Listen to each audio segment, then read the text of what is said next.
One. And work, there you go. Good. All right, we'll do our pledge and get started. David, will you offer first? All right. I pledge allegiance to the flag of the United States of America and to the republic for which stands one nation under God, indivisible, with liberty and justice for all.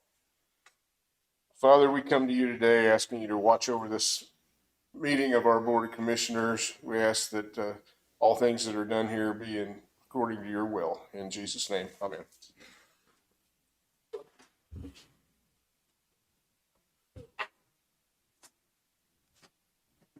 How are you? Good, wonderful. Good. Good. Right.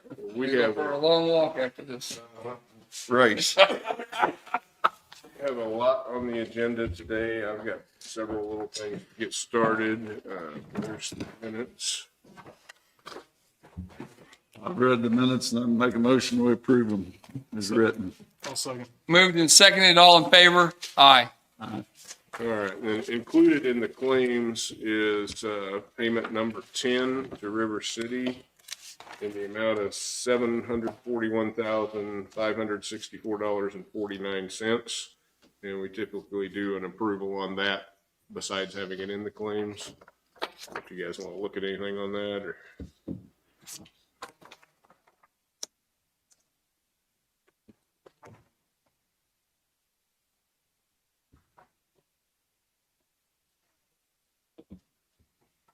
I think you look back.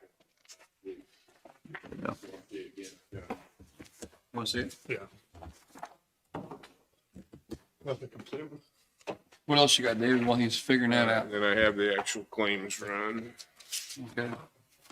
So the motion to approve the payment to River City in the amount of $741,564.49. That's my motion. I'll second. Moved and seconded. All in favor? Aye. This is a motion, I'll make a motion to pay the claims, and then with that figure, the total is $887,751.42. I'll second that motion. All in favor?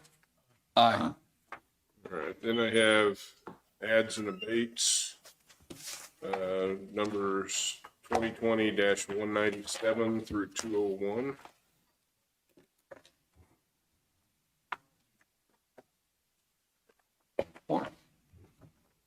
You have a total on them, or you have? I did not total them. Just up, no. read each one of them. Whatever you'd like to do. Normally just go from one to the other, the number. Okay, you guys want to look at them? No. Okay, I make a motion to approve these add and abates. Let's see, the numbers are, 197 through 201. okay, that's my motion. I'll second. It's been moved and seconded. We approve these. All in favor? Aye. Need to sign just one or all three of them? Every one of them. Doesn't matter. I mean, as long as we get somebody on there, I'm all right. Next thing I have is K-Camp has sent out an amended bylaws and interlocal agreement that they're requiring all member counties to sign off on. They sent a description of the main topics that are covered in it. Most of it has to do with board secession and how we pick new board members when someone leaves. I did send Gary a copy the other day. Gary, do you have any comments? No, it's all just kind of housekeeping stuff. Yeah. Very significant. How we select what now? How they select board members, particularly if a board member, if one of you guys is on the board of K-Camp and you lose your seat here, what happens? Okay. It's stuff like that. That's like the one you're on? Yeah, I'm president of that board right now. And we do have a couple of people on the board at the moment that one didn't run and one lost the election, and we haven't gotten them replaced yet, which we're working on up there. But this talks about the process we go through on replacing board members. So you just need a motion to approve that, it's counted in the middle of it. Yeah, it's what I've got in here is to approve and sign the fourth amended and restated bylaws and interlocal cooperation agreement, and to adopt resolution 2021-23. So you have a resolution with it. And then I have to file this with the Register of Deeds and send an original filed copy back so they can turn it into the Secretary of State. Well, that's my motion as read. I'll second it. Okay, so there's actually only 4 places for you to sign. All in favor? Aye. Aye. Thank you. There are 2 copies of the resolution, which has the chair on both of them, and then the actual agreement. Yeah, the back page would be your signature, and I can fill in the dates and stuff if you.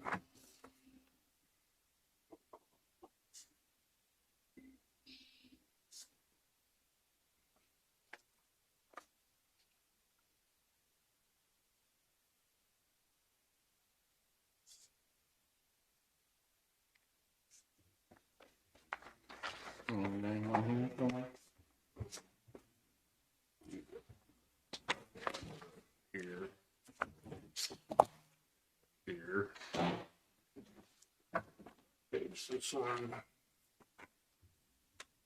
And then I'll get this filed with Christie, and I actually have a meeting this week, so I'll just take the filed copy up with me when I go. This is all stored.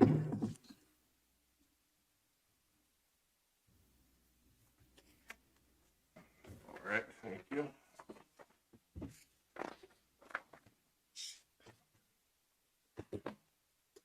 All right. I've got some of my budgets that I figured I'd just work in whenever we can as the meeting goes on. We've got a stack of them from Sean today for Public Works. Okay. But I've got him on the agenda, I think at 11:30. The appraiser's coming over with her budget in a little bit. I think she wanted to talk to you a little while she's here about some other issues too. Okay. River City, good morning. Update on construction. Last week, we've set structural steel, continued with load bearing masonry. The electrician's been working on site on and off, installing rough ends within the within the block. Structural steel on the high roof area has been installed. Bar joists have been installed. We're doing what we call detail work, bracing, welding up all the structural welds and stuff. Once that's all cleaned up, it'll be ready to be inspected, and then we'll deck it and it'll be ready. Who inspects it? Call Valley as a licensed structural engineer inspected. Yeah. So, once that's X-ray inspected, all that, or do they? pardon? They X-ray anything on that, or is it? None of these welds, part of the structural standard require X-ray. We don't have any moment welds or anything, or full pin welds, things that require X-ray. These are all visual. It's minor stuff, bar joists, embeds, all your structural joints are bolt up basically. So it's nothing very detailed on that, but we have started setting some structural steel on the low roof area. You see some columns going up, some bar joists. Safe room, we were supposed to be ready for it today. Bricklayer fell a little short Friday. He's got one little wall in there he's going to finish up today. So probably tomorrow, the next day, the structural steel on the safe room will go in. But basically that for the next 2 or 3 weeks, it'll be load bearing masonry, structural steel, and mechanical and electrical rough ends. Once we get the high roof area decked, we will start the duct work and things like that underneath. So trying to get ready for the cells in August delivery date, but Gotcha. that's about it. Any questions? Thank you. All right. Thank you guys. I do have the sheriff's report he emailed if you want to hear those numbers Sure. too. He has 22 prisoners, 16 in-house, 6 farmed out, had 150 911 calls, 1,821 jail contacts, 372 calls for service, 3,086 dispatch activities, 20 civil service papers served, 13 VINs, 23 new cases open, 7 cases closed, and 4 vehicle crashes. Okay. AMR, good morning.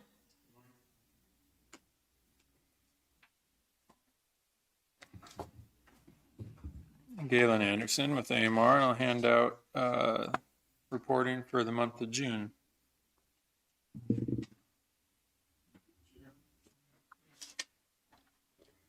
You was in the Bahamas last week? Somebody came in the job. Bahamas? Huh? I was in the Bahamas. No, somewhere you weren't here. I was not in the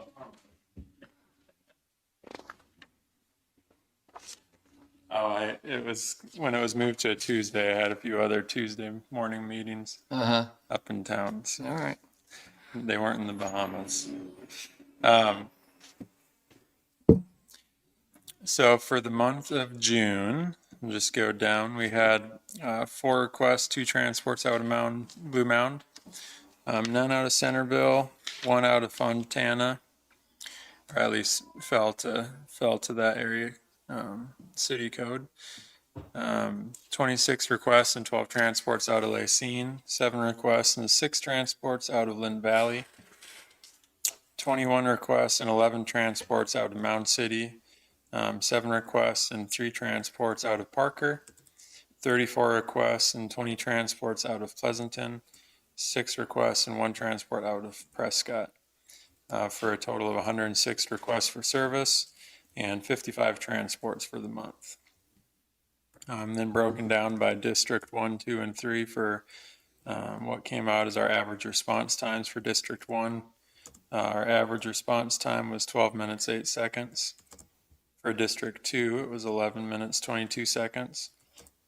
And for District 3, it was 13 minutes, 38 seconds. Total average response time for all requests in the county in June was 12 minutes and 15 seconds. We were staffed up 1,439 out of 1,440 unit hours. And then we flew 5 patients out by helicopter.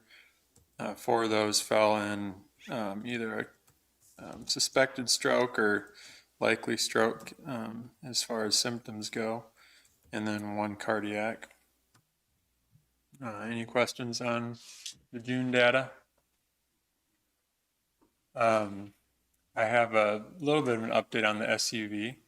Our fleet shop in Dallas, that'll be the one receiving the SUV and outfitting it and shipping it here, thinks that September's a likely time frame. So as far as progress with the computer chip, that's what they think we can expect now.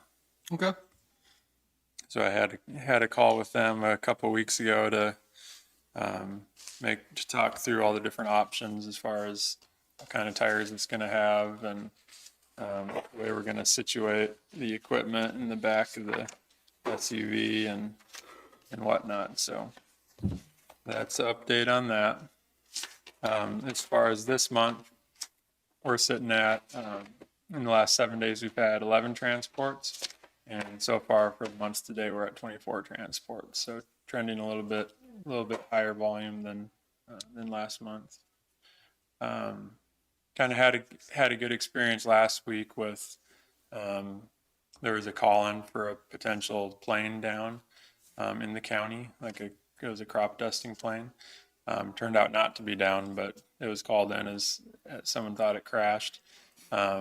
And there was a pretty well choreographed search effort between the fire department and law enforcement and the ambulance crews, and then Lifestar 3 helicopter was activated. Because if it was a plane crash, it would meet our criteria to activate a helicopter for. So Lifestar 3 from Overland Park was down, and it was really well coordinated on the radio, kind of the ground search and the air search. They kind of flew all over the county, getting tips from dispatch center and from the ground crews, go look around over this intersection. And so it was never found a crash plane, which is good. Did you find the plane? The plane turned up. It had never crashed. It sounds like somebody observed it go low over a hill and not reemerge. And there was bonfires in the area too. So someone saw the smoke and thought they were putting two and two together, but the plane never crashed. It was a good exercise for kind of a search utilizing that aircraft. So that was good. I think that's all I have. Anything for me? I don't have anything. Thank you. All right. Have a good week. Rick, I've got one more thing if you get. Sure, we got time. Chris Martin called me right before the meeting started. He's been talking to Archive Social about the archiving all of our social media platforms.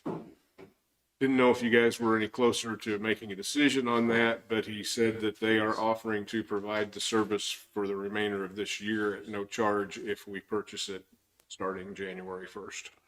So just wanted to let you know that. And Where you at on it? I'm in favor of it. What about you? Not in favor of it right now. Okay. Okay, so we're just gonna leave it. so just a little more discussion at some other point possibly, or. Yes. Okay.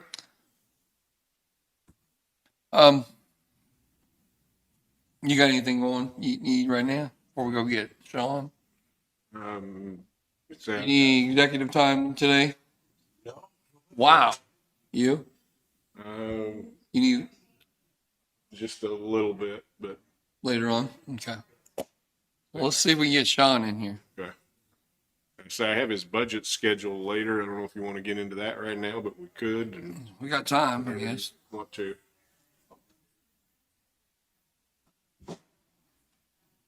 That was our design. Therapy, we call it.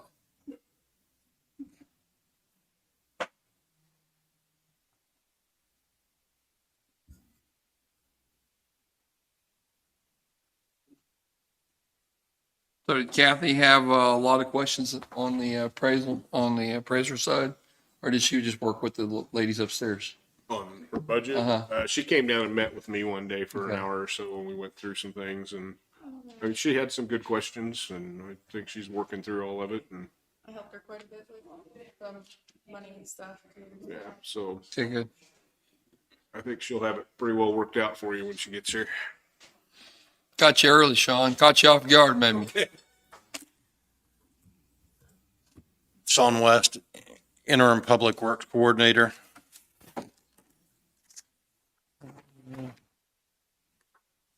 Looks like Blue Mound, Lacine, I took a contractor around last week. I'm inspecting some bids mid this week on those sites.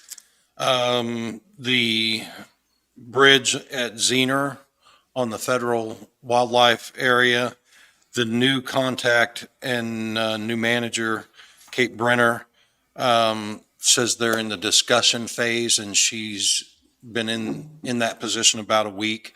But I did make contact with her, and she's going to keep us updated on that project.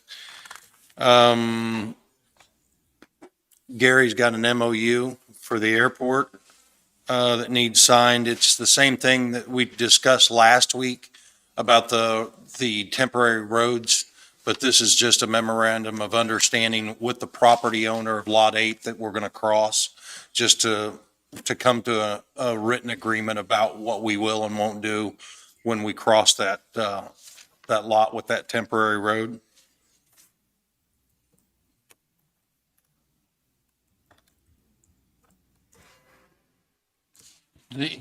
Has Randy already seen it? Has he already seen this? No, that was just completed, and we haven't been able to deliver it to him yet.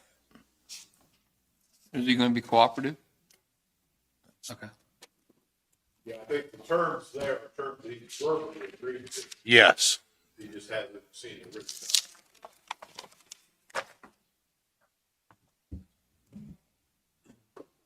We'll get it in just a second. Go ahead. Read it. Cell construction at the landfill, the survey was done. I'm being told there was approximately 4 hours of digging after the survey was done. And then our next phase after the digging's done is call the state and in that project or have them finish their inspection of it. Asphalt, Todd last week had a bid on that, second tank because of the lacing tank being untenable. I'm expecting to see that bid today, on my emails. Once that bid's in, we'll need to be moving swiftly on that to keep our projects going and get over chip and seal and get this oil off the truck. And he's trying to finish up getting us low enough that we can get into our storage tank today and get moving tomorrow on those chip and seal projects. So in the future, instead of just putting the oil there and leaving it, what's the plan so we don't have to go through this and pay this, have it done in the future? Because if they planned a little bit, it probably could have done a little bit better than what they did. True. And I think the plan where the failure was at was not having an understanding that lacing tank was not suitable. I mean, all our eggs were in one basket with that tank to get this oil off the truck and get these projects switched over to chip and seal, and that tank was unusable. So I think by next year, having those tanks cleaned and in place and ready to go, and then having a plan to get that oil off that truck as soon as we go back to those projects from chip seal, it's going to be imperative that we just keep a timeline and keep those tanks rotated and keep them clean. We can clean them ourselves, but once they gel up like this, that once it's allowed to go that far, it's beyond our And capabilities. you're to a point now where the big tanks, where you try to figure out how to dispose of it, correct? Correct. I've got a bid, to test the insulation on it. And once I get the insulation tested, I know I'll bring a change order for what they currently bid for the overages to empty out and clean that tank. And then at that point, it's scrap. Now, why is it scrap? What's, It's got some ballasts in it, baffles, and apparently these things are, decayed or rusted. And then there is a track along the bottom of this because it's an old rail car where this has gelled up, and this track has tubing in it that makes it unusable, and all of it is worn, rusted, or it's unable to be cleaned. We're not even sure that 100% of the oil that's hardened in those areas along that track is going to be able to be pulled out of it. So the car itself is not the best solution, and then the condition of the car makes it just unusable. So the way I understand it, for years and years, whatever oil they had at the end of the whatever day or whatever, they went and dumped it in that big tank, right? Depending on the type of oil, yes, they would offload and then switch to a different oil. So just a mixture of 2 or 3 different oils in that tank? by Yes. managing it a little bit better, we shouldn't have any excess oil. If we do, the minimal could be chipped and sealed somewhere around some road. Well, he's got a 900-gallon tank, and then when we clean this other tank, the tanker, then we'll be able to store either a large amount or a small amount for short periods of time and switch between them on the truck. They have to be cleaned out at some. Yes, that they, in between, gel up. yes, in between using them, they also have to be cleaned out by us Right, and not allowed to harden up. yeah. So there's going to have to be a lot more planning and coordination about keeping those tanks clean and when we switch oils and how long we let those oils set. Do we have any kind of log or anything that we keep track of as far as how long, when it goes in and track? I know Todd keeps a manual, but or a handwritten log, but I can't swear to that. Okay. So, Is he coming up today with the others? he is out trying to get rid of the rest of the oil so we can get down below that. Right now. Yeah, he's trying to get below that 900 threshold so he can empty out that truck and clean it.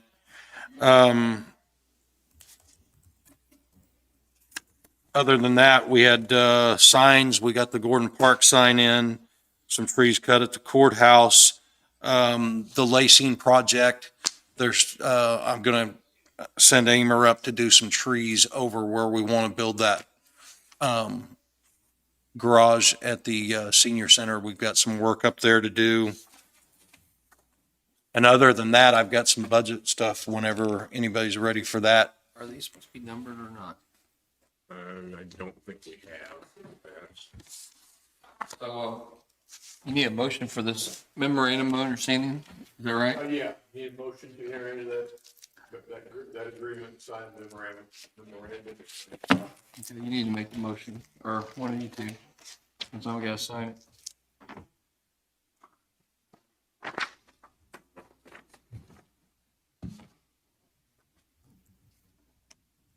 And just to summarize, it says that he's letting us build a temporary road across his lot At the airport. at the airport to facilitate construction. If we have to dig any soil out to build the road, we're gonna stockpile on him and it'll continue to belong to him. And any material we put in to build the road will stay. Stays with him. I'll make a motion that we approve this memorandum of understanding for the airport and Randy Shannon. I'll second it. Been moved and seconded, all in favor? Aye. You want it back? Who gets it? Airport. And give it to him so he can have, I assume you're in touch with Randy, or you are. Is that all you got till budgets? Correct. All right. Anybody got any questions for him? All right, thank you. Tisha, good morning.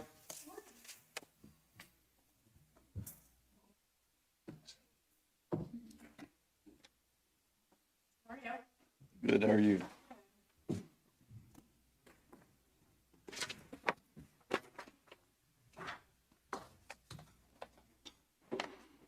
Good morning, Tisha Coleman, Linn County Health Department. Give you the COVID information first. Case update is 870 total cases. 21 are active, which is slowly creeping up there. 0 hospital, 13 deaths, 0 clusters. And our numbers have gone up a little bit over the weekend as well, in addition to that. And so that information will be updated on Wednesday. Testing numbers updated. I put a 10 there and did not finish that. I think we're around 120. Vaccination, total vaccinations, I will get to you through an email. It's about 10 or 15 more than what we previously have had. For the future, as far as vaccinations go, we have went to walk-in COVID vaccination clinics on Wednesdays, 8:30 to 2. And if that day or time does not work for someone, all they have to do is call us to make an appointment for other days or times as fits their schedule if they need. I'm going to talk about the vaccine percentage I've got down here into the variants that I'm going to talk about next. The Alpha and Delta variants of concern have been detected in our neighboring counties and in the neighboring state that is a border to us, seeing the highest, as they are the highest in the nation for an uptick in positive COVID cases, with a number of them being the Delta variant and spreading rapidly across Kansas. According to the CDC, the Delta variant is 60% more transmissible than the B.1.1.7 variant, which was previously the dominant strain. The Delta variant first originated in India, December 2020, and was first detected in the United States in March of 2021. It has been found in more than 90 countries.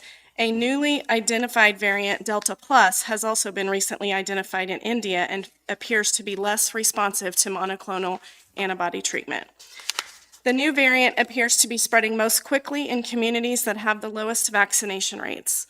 Linn County's vaccination rate is currently at 28.81% for fully vaccinated, and 12 and older is fully vaccinated at 33.19%, compared to Kansas at 39.4% fully vaccinated. Studies suggest that the current authorized vaccines are working on the circulating variants. Citizens are recommended and encouraged to be vigilant but not alarmed, take steps to protect themselves and their loved ones, including vaccination. Following CDC recommendations, practicing the social distancing or physical distancing, good hygiene, getting tested if they have, if they're exposed to someone with COVID, or if having any symptoms of COVID, and staying home if ill. Linn County Health Department is offering free testing results in about an hour and free COVID-19 vaccination. Local clinics and pharmacies have these capabilities as well. Variants are determined through the whole genome sequencing conducted through the laboratories of the Kansas Department of Health and Environment, and samples that are sequenced include random positives, those cases that have been identified through their provider or lab as unusual symptoms, or potential vaccine breakthrough, among other reasons. Kansas Department of Health and Environment picks up specimens daily now, Monday through Friday at the Health Department. High vaccination rates not only prevent the spread of COVID-19, they also prevent new variants from developing. Although the Delta variant has not been identified in Linn County, it is present in surrounding counties and our bordering state. If you have any questions or anybody has any questions about testing, COVID, vaccine, anything like that, we encourage them to give us a call.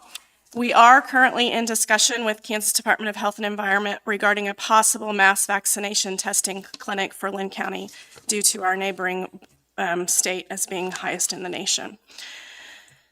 Other health department stuff, I know that you guys have talked, there's been some discussions about renovating the storage area into putting other offices or seniors center over there.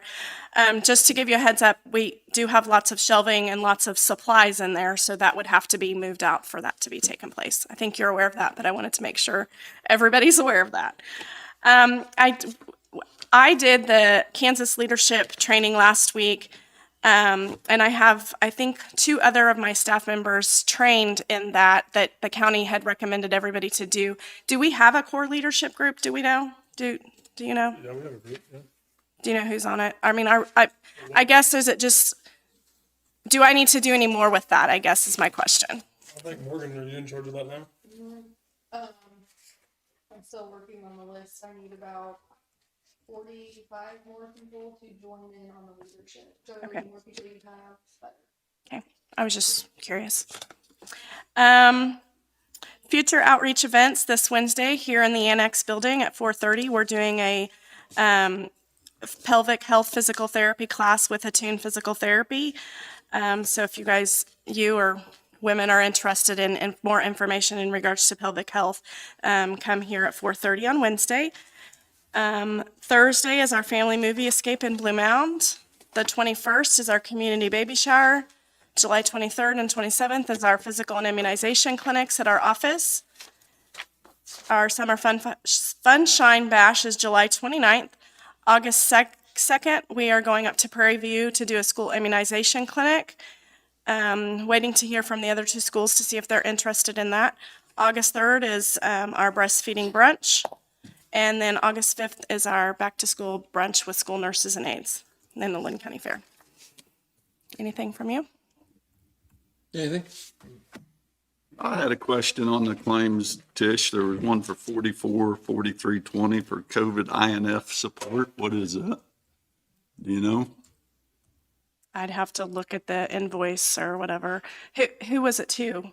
Just from the health department. I don't know that, I think it said about a card. It was on a card, some kind of card or Is something. that card reader that you guys use, that card, you make the card for the Oh, emergency management thing? no, that's emergency I management. don't remember. I didn't write down what the number, or it was, but And the amount was how much? 4,000? $4,443.20. Is that our, It just had COVID INF period support is what it, so it's probably, I wonder if that's our key card door locks that we talked about that you guys said we could order. I just wondered what they were. Yeah, it was on a credit card. It was on the first bank card.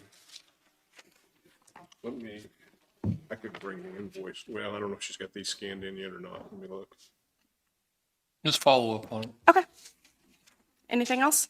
That's it. Thank you. Okay.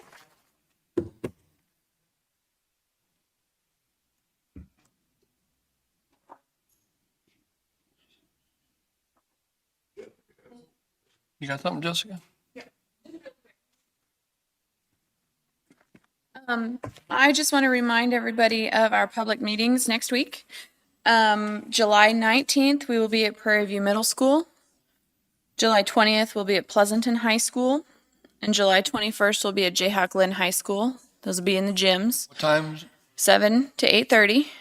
I would appreciate it if if you could attend in your district. That would be wonderful.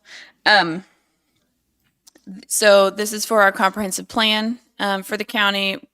We're doing this to gather public opinion on issues, for the county. Yeah, we got, well, what? Wasn't we putting some flyers out, gonna send some mailers, I guess? Oh, yeah, no, we haven't done that yet. But it's in the paper. It'll be in the paper then until the 21st. We put an article in the paper. We haven't done the mailers yet.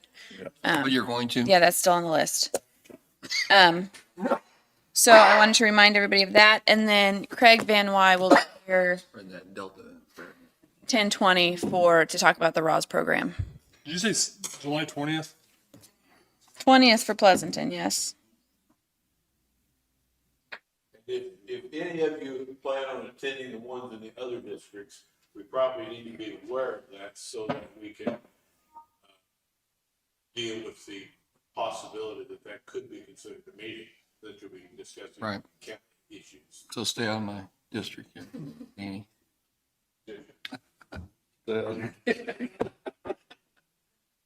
That's all I've got for now. I'll be back at 10:20 with Craig to talk about ROS. I appreciate you. Yep. It's the door. So we're just, each of us will go to our district, is that what we're I doing? think, yeah. Is that good? That's You fine. can go the other, but we just need to know if you're going to, so we can take steps to either make sure a meeting does occur or call a special meeting, one or the other. Gosh. Hey, is Mike back there with you too? Come on. You can come get this over with. Excuse me for a minute. He looked up that, and it is those key code locks, door locks. Okay. It's eight of them for that total. Okay, thank you. I knew it wasn't magazines. Since you're on this hauling traffic, mind that water phone, don't get it today, I got it fixed. And since you're on the desk, put the tube in on 400, on the 8, I'll take it in.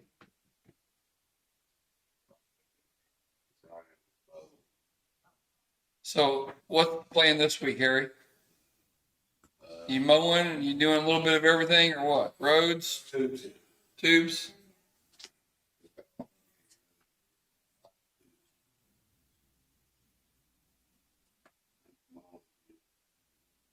We've got some places that sure washed over the week, and over that rain, when we got the 1 3/4, 2 inches, it went over a lot of places that don't usually go over.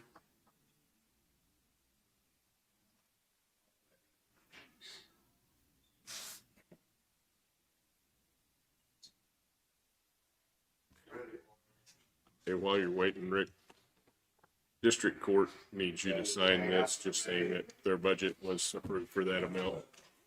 And there where the You got flag, anything else for Harry? Just, you guys have You read approved it it. first. Mike. What? Good morning.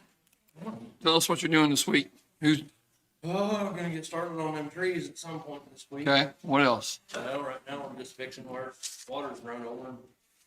Had any interviews for your mechanic yet, or nobody? We have, one application, we have one coming in, so. My mower guy can't seem to figure out what time he's supposed to go get his physical. And then one out of consideration. One is out of consideration. So shortly, maybe I'll have one. You down anybody besides your mechanic? Any major equipment broken?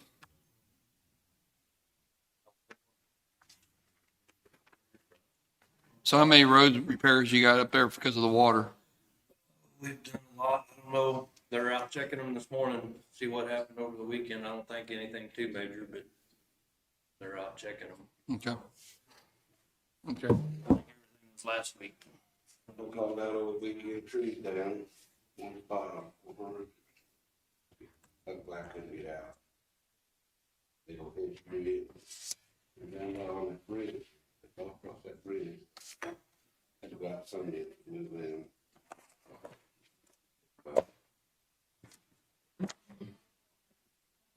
I had someone from Holiday Lakes call me and ask me what, about grading out there.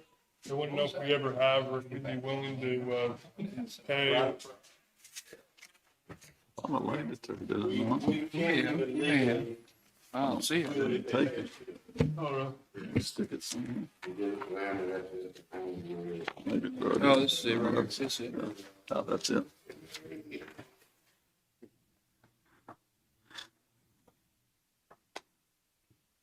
Is Kevin Amer mentioned that he's tree removal and signs. Is he helping out on the brush or? Yeah, we've been over to Blue Mountain Cemetery, and been whacking tree limbs that's hanging. With his bucket? Is that what he's doing? And You need him up there your way at all?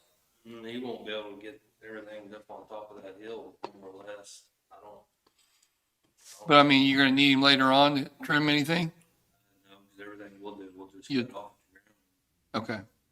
I like that better anyway. Cut her down, put some tort on We've been trimming over here for 3 days. it. All right. Anybody got any other questions? Thank you guys. Appreciate you. Thanks a lot.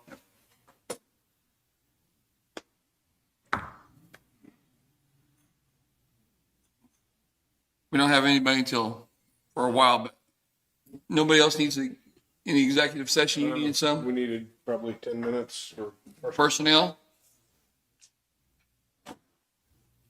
It's a good time to take it. I'm gonna do 10 minutes for personnel and 5 minutes for legal, a total of 15 minutes. That's my motion.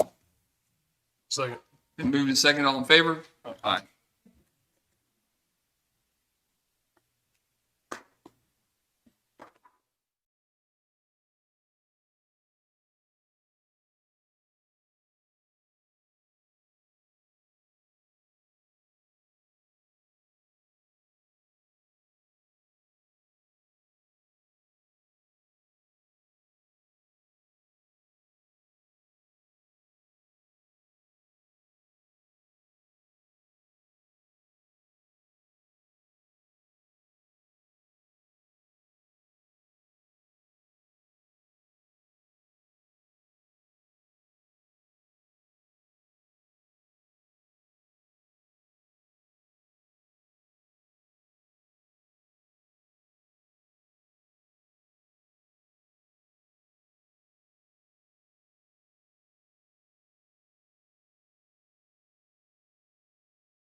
All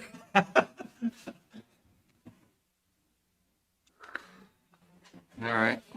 Well, we're back and there's no action from executive session.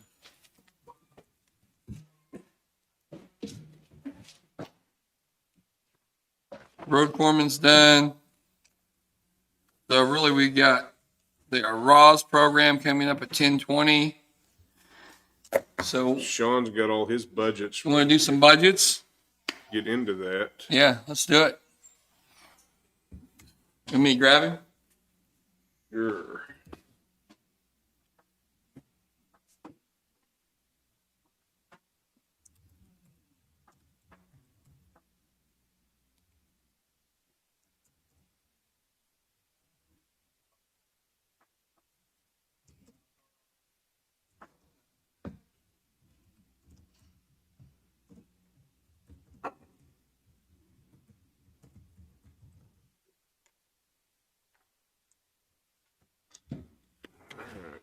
Before we get started, I just got a quick question. As far as this oil tanks, is there any way we can circulate that stuff? You know, once we put that into the tank where it don't set up, you know, if we don't mix it? I mean, if it sits there for a little while, does the circulation help any or? I think the only thing that really helps is heating the tank, and I'd have to find out if that's a possibility. Tanks though, right? It's all, the only pumps on their truck or the. Correct. How they fill the truck or is it Yeah, they're- gravity feed in or what? It's gravity from the tank back to our tank, our truck is what I'm understanding. But as far as, circulation, I'd have to check into that, but from what I'm being told, heat is the only thing that keeps it viable. Need those to work off of, or? Yes. And then I'll. Okay. copy up anyway we can go.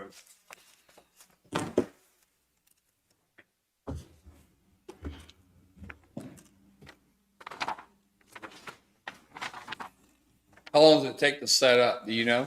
I do not. I didn't know. There's a couple finite- days or if it was. There's a finite amount of time that Todd would be able to give me, Okay. that he's probably given me before, and I just can't remember. Is this just what's in our tank or is it the whole tank that we get? Like when we get a tanker load of it, is that's what's left from the day or the job? If it, My understanding is from the tank the truck we're using with the tank on it, and when we switch jobs from one to the other. from our truck then? From our truck, we go back, we store this, we go to the next job after cleaning the truck. Then we go back and get that oil before it's unusable, go back to that job and go again. So my understanding. Road or something that we can, Yeah, that's what I'm thinking. You know, you got instead of storing it, we need a road or something that we can go to. right down by your mailbox. Is that what you're saying, Jeff? No. No. Yeah, maybe an area around our county barns or something. You know, we want to. I think I when don't we know. clean the tanks, we do dust control and stuff when we clean the tanks out and between that. But as far as like the tank we've got today, you're talking about, he was trying to get it down to 900 gallons, you know, Yeah. in order Well, to why- put it in our storage tank that we have, the small one we have. So you're talking about a lot of cost and things that we're trying to avoid just wasting material. Right. So that has to be what's left of the large tanker then, whenever they get that oil in on a chip and seal job, probably though. Sometimes what's left there then. I would believe you're correct, but I'd have to get all that from Todd. But I know when he runs a project, he tries to get it as close as he can. And then before he switches projects, he's got to get that cleaned off, Yeah. stored and go to the next project with a different oil.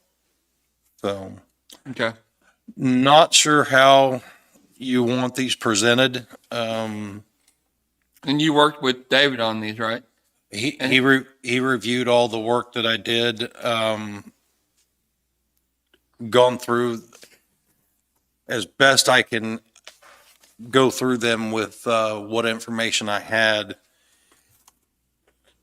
As far as custodial,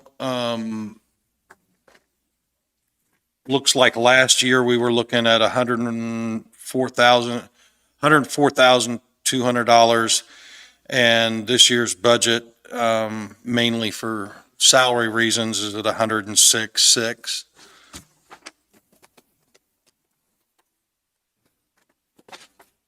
Solid waste, Is the part-time you had 1,200 for last year on the part-time on the general fund custodian, and the next year you got it proposed for 12,000? Is there a reason? well, if we were to take on a part-timer, even at $10 an hour for 1,000 hours, $1,200 wouldn't. That's where, so you added that in. Yes, I'm trying Okay. to offset full-time employees with that part-time, but the part-time was just basically non-usable at Okay. $1,200. Well, I'm just asking.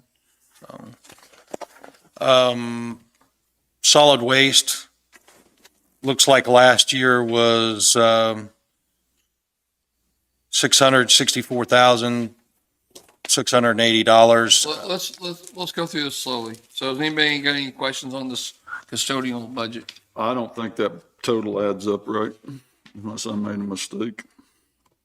On the proposed, on the custodial, What'd you come up with? I got 118.5 is what I believe that is, but maybe I made a mistake. Oh, I think, I'm just looking at it. Huh? Yeah, just Yeah, looking at it. that's what I seen too, just looking, I think we're wrong there. Yeah. That's what I got too, I believe.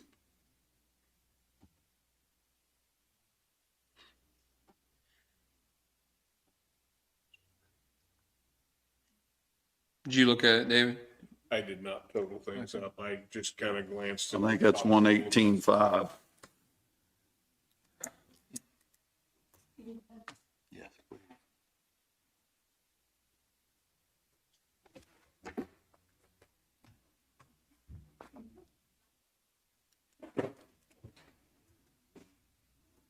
About $14,000 difference than last year. And how did you add your payroll in there? 82,000 versus 74 last year. I used the .08 that I was given for the step increases and averaged it that way. And I think some of that on last year's, it wasn't in there quite right for what we're doing now either. And that was some adjustment because there was like too much in one area and not enough in the other. And Yeah.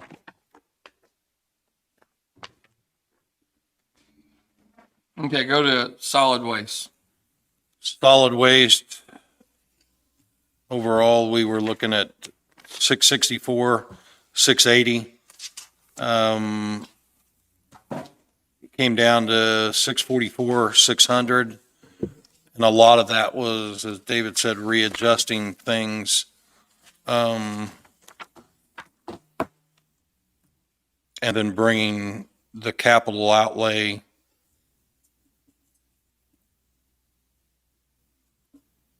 down about 30,000. And my only understanding in the capital outlay by looking at the tracking was that we weren't spending that this year. Those line items, a few of them were adjusted to offset things that I couldn't see a tracking where we were spending that amount. Yeah.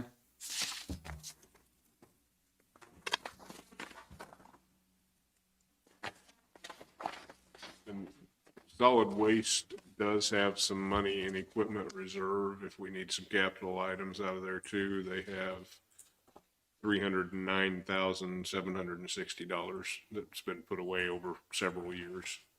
So that's what the capital outlay would go there too. I mean, Well, and that's, you know, if we had like a truck go down or something and we didn't have capital outlay to cover it, there is money in equipment reserve that could.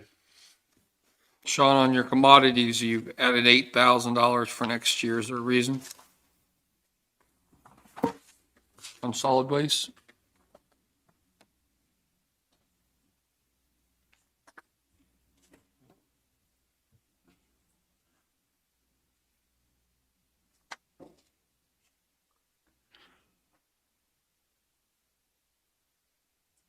only reason I gave on that, or can give on that, is the overall trend pattern. I believe that line item quite possibly could continue to go up. But honestly, not knowing enough about the operation, that was a subjective. Did Al help you on this at all? Did you talk? I tried to get as much information from the shop foremans as I possibly could, but quite honestly, the timeline that I had to start and finish the project didn't allow for a whole lot of meetings with them. And what's David, maybe you can answer this. What's the gas tax commod? That is, depends on where we get fuel. Some places, like with Harlow's, it's already figured in. But if we're buying at other places, Like Casey's or part something? of the cost is gas tax. Do we get reimbursed for it? Then we could submit and get that back. Right. Like Harlow takes it off for us, right? Yeah, No, when we get yeah. it through there, it's already taken out, but a lot of the other places don't. And how long do we have to do that? We turn the report in after the end of the year, and it's typically somewhere in the middle of the year when the money comes back to us. So there's probably a 6-month delay or 4-month delay before we get it. So fuel's included in that commodity line, Yes. which Right. probably. Could go up. Yeah. Probably will go up. Okay. No doubt has. Okay. I'm just asking you because Oh, you're new no. to it. and I am definitely learning about the process as we go through it. And looks like that one's less than last year. Yeah, it's a little over 20,000 decrease on that one. Okay, did anybody else have any questions on that one? Let's go to general fund for planning and zoning. Planning and zoning was 104.6 last year, and I figured it at 104.5 this year. What's our contractual for planning and zoning? Give me an example. You have some Contractual, mapping? Yeah, contractual, yeah. You got $7,000. What would we do for planning and zoning that we need contractual for? I can bring it up here and tell you what's in it. It's probably something we do with the computers or something. I would imagine.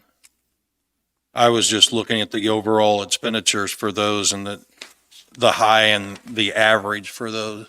We've got publications in there that when we do a notice on what would be like. Oh, like a Lot. CUP, we have to Yeah. publish notice on the CUP. We've got some advertising. There is, excuse me, Verizon comes out of that for phones. What else have we got? Microsoft, which would be the computer charges for having the Microsoft program. That's an ongoing. We had one in there this year for Schmidt's surveying that was $1,100. Gotcha. Okay, that's good. And the insurance comes out of that line too. Okay, that makes sense. You got any questions on it? On that one? No. Elderly fund. Elderly, last year we were $221,900. I figured it for 2022 at 200,000, 16 and $200. Again,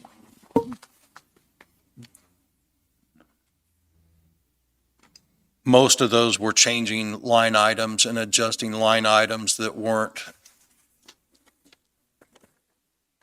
showing that we were spending the amounts budgeted. So I was adjusting most of those to fit what they tracked at with the years prior. Okay. Did you have you went to that meeting? Did you go to the Pleasanton meeting? No, I didn't make it to it. I've been in contact with Teresa though. They're gonna talk about it and let us know. Okay. I don't know what will get done. Okay. All right.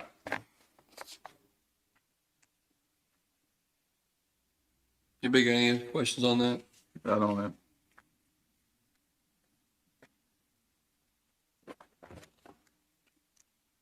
So would we take, David, if we were to, go with, building a room in the health department, would that be out of that budget? It could be, or we could take it out of special building or contingency. I mean, we've got some funds available to work with. Okay. I don't know. I mean, do you have any No, I just wanted to, wild idea how much or anything? Or, no. we've got some money we can work with to do it.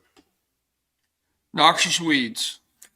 Noxious weeds went up more than most. It went from 126, 100 to $140,300. And the main reason for that, is you'll see on commodities and chemicals. And the reason for that is, from what I'm seeing from the changeover from employees and training, that we weren't spending what we probably would had we had a person in there throughout the whole spraying season. So I'm anticipating next year with a trained employee throughout the whole season, that price or those costs are going to go up.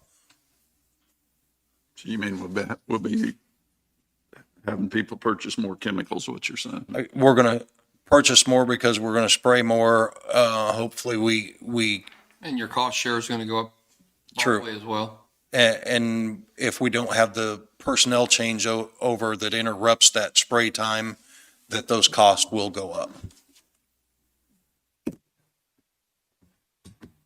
That's part of jump.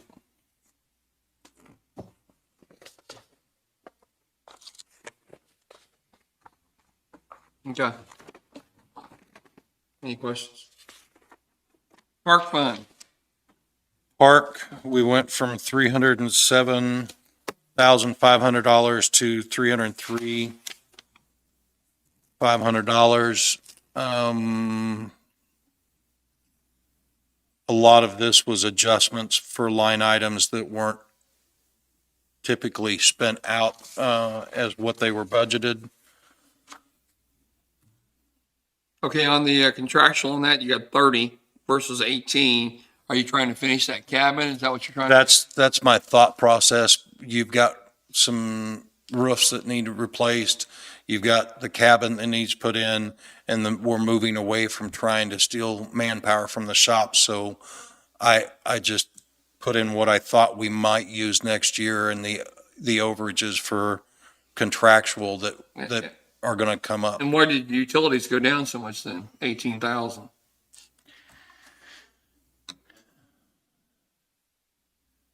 Utilities have been trending down. 19 was 76,000. 2020 was 59. I didn't see where we had spent out. Okay.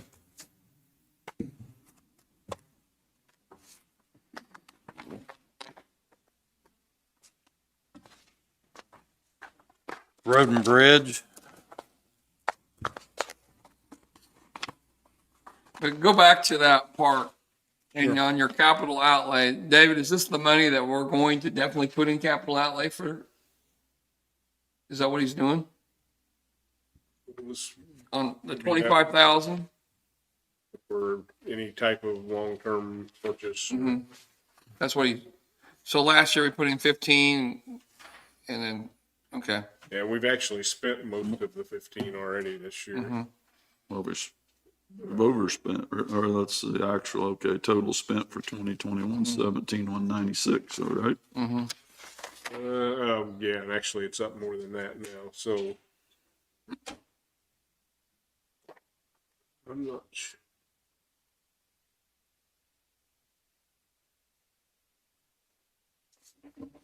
Trying to see what that was spent on. Now, the monthly report we get from the park, this isn't figured into it, it's just the expenses and the, It's the receipts and the expenditures.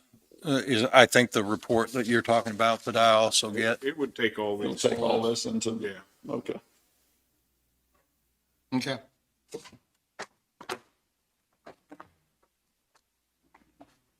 Road and Bridge, that's a fun one. Road and Bridge, last year or this year's budget was $4,391,250. I'm proposing $4,300,500 for 2022. You see salaries, obviously, again, was adjusted on the step raise, to accommodate those. Contractual went down, It went down 150,000. Is there something you took out a lot of? let me look at that item. And on the payroll, David, on the other people that submitted their payroll with their budgets, they didn't include steps, did they? I'm not sure what all they put in. I don't think so. Do on the ones I turn in, but I tell them not to include cost of living. Right, I knew you include that, so. Yeah, I mean, I know like the ones I've got for you today, I put in what I think I will probably do in steps for my people in it. So it's in the budget that way. But that's another one of them I usually look at too, when we get all these in. I do a spreadsheet with everyone on. I thought we based steps on their performance review. Right. But we try to guess But at we this point. typically ask them to make an estimate of what they think that might be for the budget. So we don't do the, cost of living. Right, I knew that, yeah. I think some of them's got it figured at the I think- bottom, but not in yeah. the total, right? Yeah. I think you'll see it. Mhm. I think there's a few we've got it figured there, but Okay, so you didn't take out a bunch of gravel, did you? $100,000 in gravel, did you? 'Cause No, what I did was, from what I'm seeing here, is again, I was adjusting for the 18, 19, and 20 actual usage for those line items okay, and adjusted them to what we were actually spending. I narrowed some things, but I didn't take anything out. okay. Probably in reality, what's happened in those years when they underspent on commodities, is that those funds ended up being rolled into a different fund. at the end I of the know. year. That's what I said. It wasn't really it's not a budget at that point. It's just like, how much can we get passed through and then we can roll it over into some other fund. All right. Okay. You got the sewer district next. Is that what you got? Yes. The last one? And the sewer district, I'm proposing no changes in it. Okay. And that's one, it's not a tax fund. Right. And I'll take a look at what we've got in balance. We could even bump that up to where it would allow more spending if we needed it, but it's not gonna affect taxes one way or another. that's the Centerville. Yeah, cause that's all from fees on the sewer up. Okay. Wasn't too bad, was it? It was a learning curve, especially the road and bridge and where David, I had to meet with him a couple of times to get this accomplished, but, because it was a little different than what I was used to, but hopefully it's a closer and more accurate budget for the line items is mainly what I adjusted. Okay. Anybody got any questions for him before we make a motion here? I know you were on a time crunch and this is your first one and all that.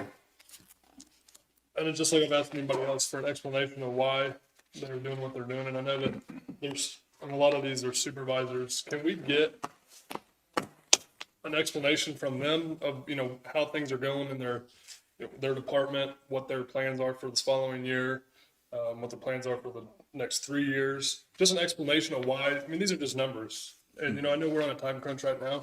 And I know this is not, I'll put it all on you, but like Al, can we not get him in here to tell us kind of, big items that we're going to be seeing next year that's going to be replaced, things like that? What I've asked him to do is come up with those items, mainly a wish list or a request list for equipment and planning, and then talk to like Todd and said, we need to come up with a plan on what roadways we're going to work on and what the cost would be.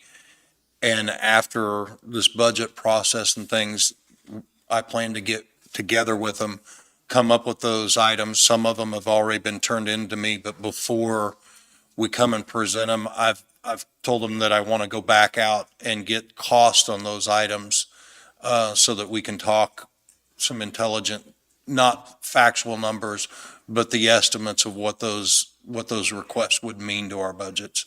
I think Todd has also given me like some items that aren't being used that were purchased without a full understanding of what that equipment would and wouldn't be used for. We've got one piece of equipment that's a rather pricey piece of equipment sitting over there that he'd like to sell, because it's not being used and Yes, and we're depreciating. So I think right after the budget process and after I have time to meet with them and then get those numbers put together, I think that would be more than plausible to come in and have that conversation.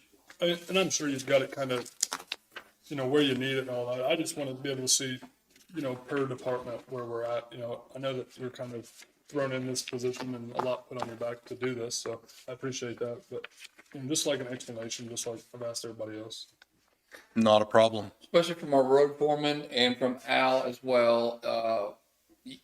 They've got stuff in their budget where they can buy different pieces of equipment each year. What are they planning on purchasing? So you don't put, Jim's heart's kind of hurting when you come in here and ask him for 3 new road graders. And so if you could just hit him with it now and say, this is what we would like to do, and this is what we'd like to sell for this next coming year, then I think that would help a lot. I'll try to get that over the next couple of weeks with Yeah. them and meet with them and see if we can come up with at least a good start to that We'll make that conversation. motion. And I'd like to know as far as, I'd like some reasoning behind the equipment that we're gonna be purchasing. The reason Well, why. especially if you're gonna buy new or, yeah. I'd like or- to see if it's our plans for the year, and I'd like to know the reasoning and what we're gonna get rid of. Or, ours, it's on the maintainer or whatever, and the reasoning. And they're pretty good about the hours on the maintainers, with the records and everything is, we know it, whatever set of hours, 13,000 or whatever, that it's pretty much gonna be a problem. Some of them have lasted longer than that and haven't had many problems, but I've had guys even tell me Cat's got a program now that you can take an old maintainer and send it to them. They'll take it back, put a new serial number on it. And just like Harry talked about the depth system on the new equipment. Mhm. If we could do that with the old, I mean, if they'll rebuild an old piece of equipment, that's what I'm saying, start from scratch and rebuild it. I don't know what the cost is, Yeah, I know we're gonna be doing that supervisor meeting or And, whatever. Maybe that's. but that might be something we look at too. Talk to, Cause Yeah. I guess if they take it clear back, which I know that'd be time consuming on a piece of equipment, but, it's, Morgan's setting up some supervisory, leadership course or whatever it's called. And that would be Danny brought it up. It'd be a good time for us to all sit down and chat with our ideas or their ideas of what they want to do their next year. wants and needs. I'm talking about the road foreman and weeds and Al. That's more so than anybody else. I'll try to get on that timeline and make sure we have everything ready by then. So I'll make a motion that we tentatively, accept these, budget proposals for Public Works. Public Works. That's my motion. second. Moved and seconded, all in favor? Aye.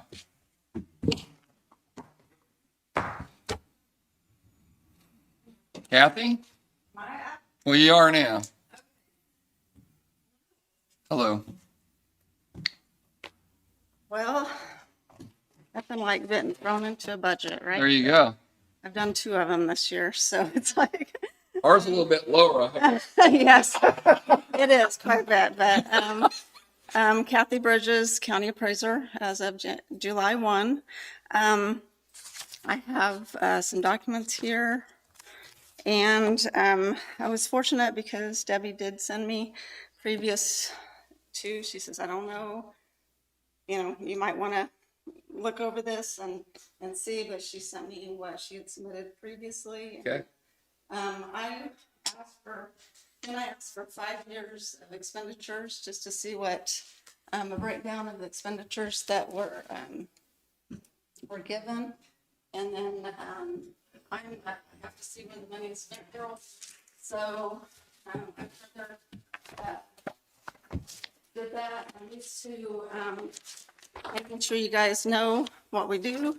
So the first, you want me to just dive right in here? Sure, go ahead. Okay. Kind of explain what I got. This first page here, the first and second is just basically what I vision as our departmental overview. I took the current mission statement, got with staff, and we developed a mission statement and vision statement for our office. In the back, we have the organizational value statements, which I feel like all appraisers' office should stand by.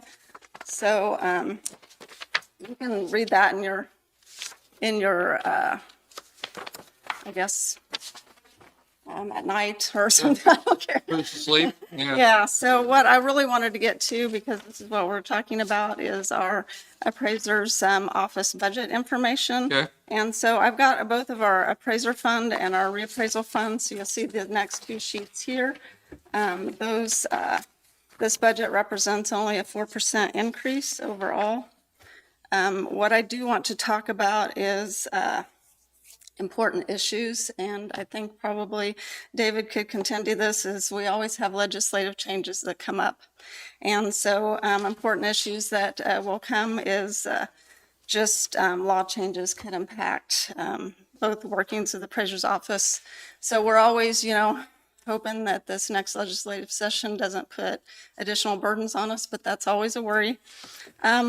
One thing too, we want to make sure is that we do comply with the PVD and use PAP. We're under that mandate.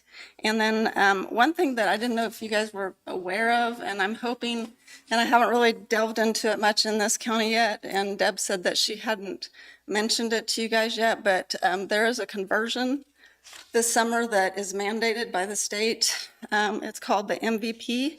It's our Marshall Swift valuation platform, and it's scheduled to occur in 21 for 22 tax year, and it's basically our cost approach. Within our Orion system, there's a cost approach, and our old system won't, after this year, it won't be supported anymore. So about half the counties in the state went live last year, and so they're making the next set of counties, and I was told that Linn hasn't converted yet, so we'll need to do that. Okay, tell us what that means to the public. What that means to the public is that, what it means to our office is a lot of work because there's a lot of looking at data and making sure, and we got to make sure that codes that were input in there before, so we're going from like a 4-number code to like a 6-number code. We got to make sure those match up, that our costs aren't deviating much from our new system to, from the old to the new. So it would be something that, it's more on our end. So it's going to take maybe some staff time. And so, which isn't. Is that the way you evaluate property? Is that Yeah, code it you're is. talking about? We have three approaches to value. We have the sales comparison approach. It could affect if there's outbuildings on a property, the cost approach to that, because we do input that. But then the cost approach to value, this affects the cost approach to value. Okay. So, and we do that on every property. So, except if it doesn't have a building, the land value, and then commercial properties. So, we will have to, anything with a building, we have reports that we'll be running, and we will have to look through that conversion, see if this parcel is going to be affected, if it is, what the new codes are going to be, if they line up good, what the differences are. So, final review of value for 2022 is going to be a little bit more intense this year. So You said 4 codes to 6 codes. Does that mean anything the way you evaluate maybe agricultural property? it's just basically what they do is we have this is what it was numbered before. this is the new cost approach, but they may not have the same building. So it may be, we have to go to this building code because this one no longer exists. So And where do those codes come from? From the state? from the state. PVD? Yes, from PVD. Okay. So we will be working with PVD. They sent out on their website, they have posted a whole conversion strategy. And we've started stepping through it previously where I was at. And so I've got kind of a good idea of probably where we need to go with it. It's just that I haven't looked at our data here yet to see. So if it's going to be a bigger deal than I think, then I'll let you guys know. But it's something that staff time, and I've got that outlined here a little bit later. But Okay. some new initiatives and highlights. I know I've asked staff for their transcripts with PVD and IAAO. Those are two where we take a lot of our courses, but I think it's very important that we look at a skill-based valuer training program. And I put a draft copy in the back of this, and so I can briefly go over that, but Where's it at? that is in the back here. There's, it's here, it's about, it says value or skill-based plan. It basically, and I'll talk about this in just a little bit, but we've got some newer staff, and basically how PVD looks at our, when they do compliance is basically the first year, especially if they don't come from like another county, if you just take someone and you have to grow that person, there's certain classes that they have to have. And so when we do our compliance, we have to show PVD when we do our compliance is that these people have the courses that they need, they have the training that they need, and it takes almost a year to 2 years almost for people to even be able to start helping value. So as you'll see in here, we're going to lose, there's a possibility of losing a lot of institutional knowledge we have over there. Right. We've got 3 people eligible for retirement. One is taking that retirement. So it's something where I'm probably going to have to grow staff over the next several years. And we've got 2 that are in that right now. Right. And so it's kind of an incentive on how motivated they are. And also we got to show PVD that we are training our staff Okay. to where they can do the different phases within our compliance, and we're very phase driven. So I'm going to go back to this page here, but those are kind of some new initiatives. Is that one thing that I'm really into is GIS technologies, and I did talk to Pam and asked her if I could sit down with her, because I think a picture is worth 1,000 words. And so when we can put our data on maps and use that for quality control purposes, I want to do more of that. So that's kind of something that I put on here.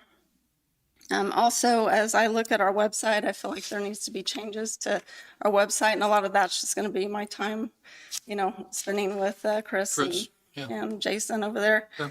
And also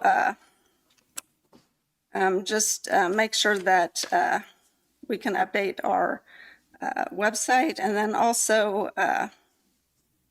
the big thing that I noticed here when I first got here was we don't do much digital imaging, and we've got a lot of boxes of paper sitting around and a lot of files. And a lot of workflows that I'm used to is as soon as you work that property, you scan it in.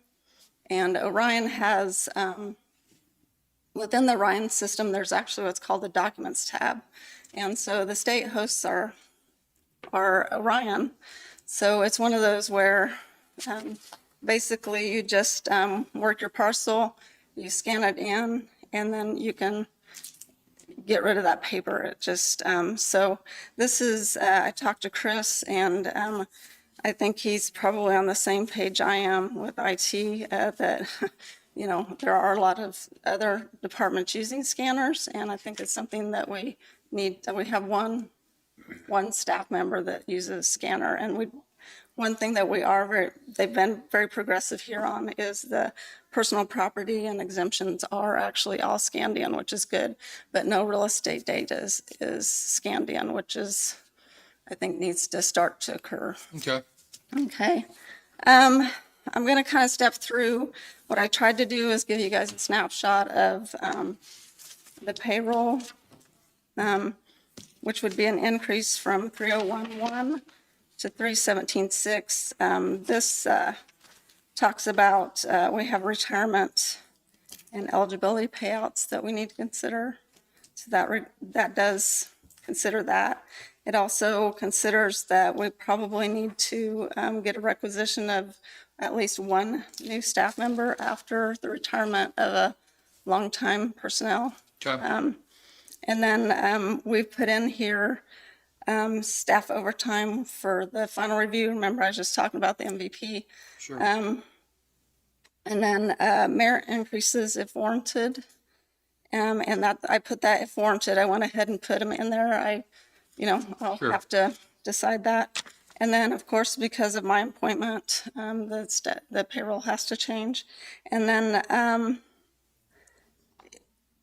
as referenced above, I did go ahead and input the proposed budget, a comprehensive appraisal skill-based trainer program and designation. I did have Morgan with the clerk's office review the skill-based to make sure that from the outside looking in, it makes sense, because it totally makes sense to me, but I'm not the one that, if I was to read it, if someone from the outside was to read it, would they understand it?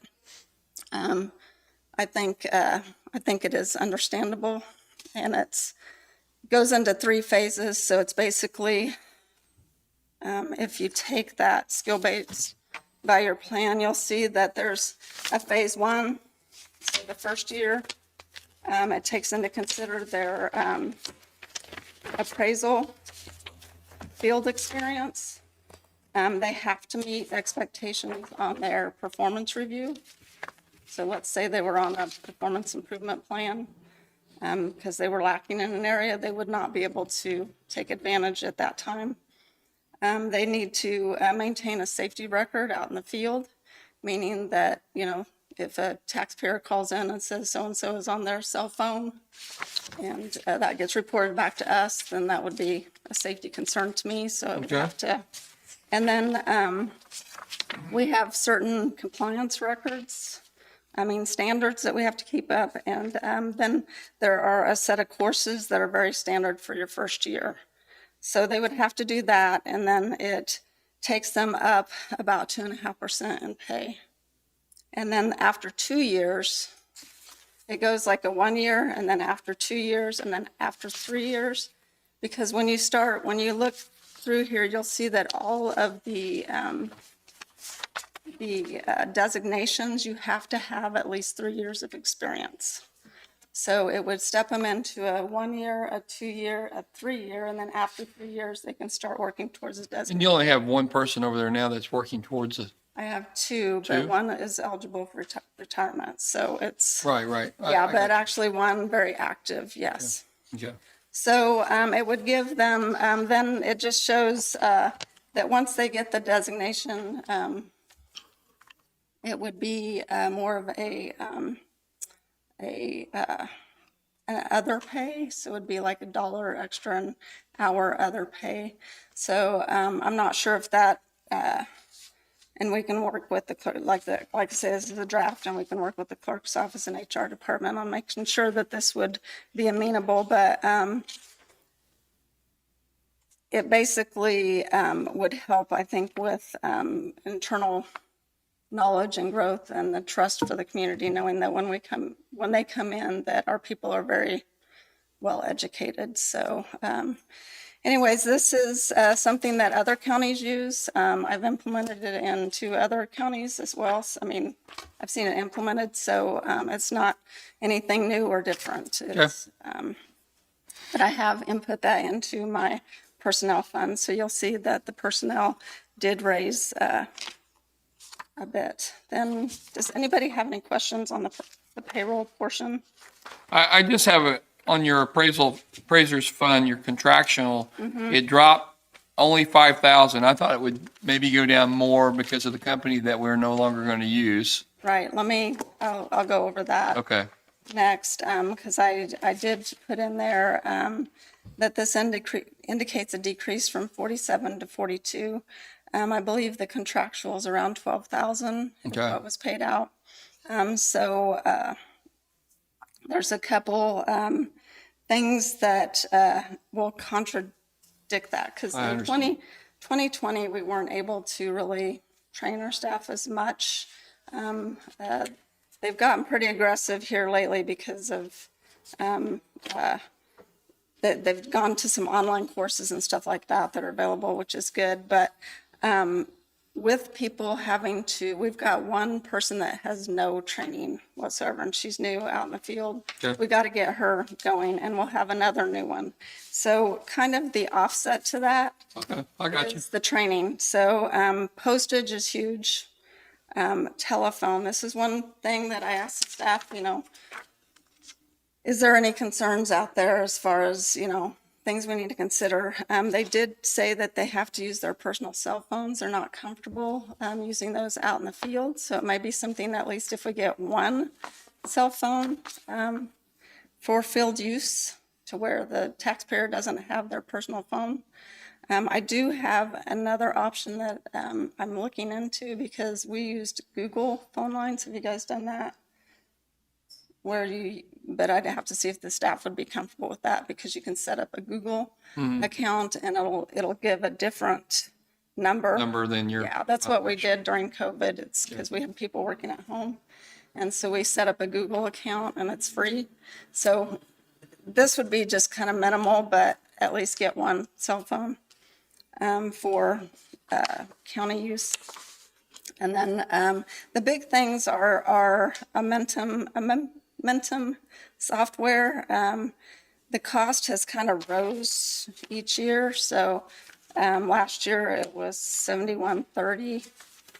And then the big thing that I'm trying to offset is for just one class, it costs about $1,500 a person if they have to travel outside. I've got probably 2, 3, 4 staff that are going to be going to class, and there was only one before, maybe 2. Right. So that's where that difference, and we may have an overage, I don't know, but I would hate to dump that down too much to not be able to send them to classes. So Okay. so anyways, you can go through there. You can see it did only goes down 5,000.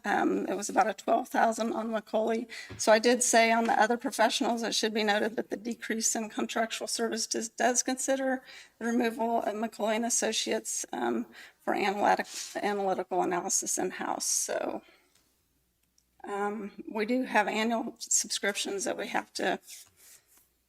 Okay. They're just. Yeah, there's some mandated things, but if classes are available, then great. If they're not, then we may have an overage in that for next year. And the last thing we did was the commodities, which there was just a slight increase. And that was mainly because of we anticipate, as we look through our printing costs, they have gone up a little bit. So, but the big thing is our printed forms, and those are contractual. I mean, not contractual, but we have to have those to send out our notices. Our capital outlay is another thing that went up just about 3,000. And if you look under the equipment, machinery, and furnishings, I've kind of explained it there that the treasurer's office currently only has one scanner. It's a pretty old scanner. And one person's using it pretty diligently. Now it's working, so that's great. But as mentioned above, new processes should be implemented on scanning, which will help the paper needs, like, like we can get rid of paper. So eventually our office everybody should probably have a scanner so we can just, I did talk to Chris on Friday after I'd written this document, and he did say they're about $7.70 a piece. Okay. So that would get us about three and a half scanners. Okay. Okay. Those monies. And then the last is our reappraisal reserve fund, which is the 104 fund. And for the 2022, it is estimated that we'll be under budget in our payroll by an estimated $18,300. This is due mainly to the retirement of one staff member at the end of August. In addition, the contractual account is estimated to have an overage of about $5,000. So therefore we anticipate, and that's because of the Macaulay, evidently they have had to pay Macaulay some at the beginning of the year. So this is kind of that refund on the back end. And therefore we anticipate an overage of about $23,300. Okay. So the fund currently has a balance of $28,000, but we have some concerns, and I know Debbie had talked to you. I don't know if she talked to you. We have a vehicle sitting over there that I think they made a swap with the Road and Bridge Department, and it's a 2007 Ford Explorer.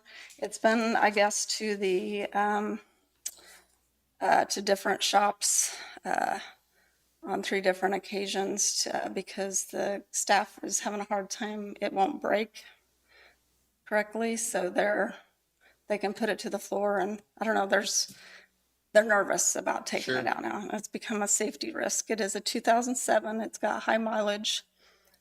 We have tried to look through, I went through all the, what do we think we would want? We would definitely not want probably new. If we got maybe a program or a. Have you talked to the Road and Bridge, Sean West, and see if we have any vehicles that they could? I can sure do that. One of the things we talked about is that's going to have to be replaced. Yeah. So if we get a 5-6-year-old vehicle or I'm something. surprised they can't fix brakes. Yeah, I don't know. It's come back 3 times evidently. This is what I've been told. Okay. I haven't Sure. done it myself, but. What I understood, it was like an intermittent problem. It works fine for a while, and then all of a sudden there's nothing, and nobody's been able to figure out why yet. Kind of like our New Holland tractors.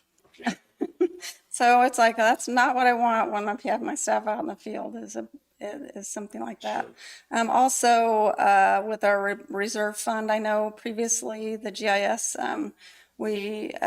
our office contributed to the new flights. The last aerial flown, it looked like we contributed $6,000. So it would be something that I would like, since our office uses them daily, and are essential to our offices. If that is a go, then we would definitely like to help contribute to that. And then the last thing, and this is where I got to start looking at processes, like everybody's day-to-day operations. I haven't been able to do that yet. I've kind of got an idea, just watching, but and talking to them initially. But there is a printer that they had purchased. It's a pretty old printer, and the replacement on that will be about $2,000. But I don't know that we need it. So, anyways, long story short, we would like to get that overage put into our reappraisal fund just to have a cush there if, like in case of emergencies. And I'll definitely talk to Road and Bridge about the vehicle. Yeah, if you would. How's everything else going over there? It's going good. Good.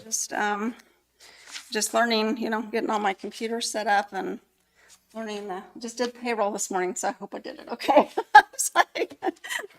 Had to go there, in there and bend their ear for a minute to make sure I was doing it right. But So is this, when you began talking about the codes and all that, it's going to put a lot of residents in shock this year?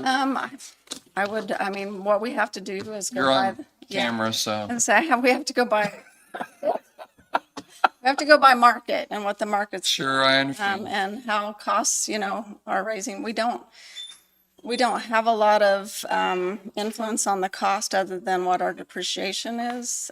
So we do use, try to use county or regional area for that. So thanks for putting me on the spot, but Sure. the market is good, but I'll just put that out there.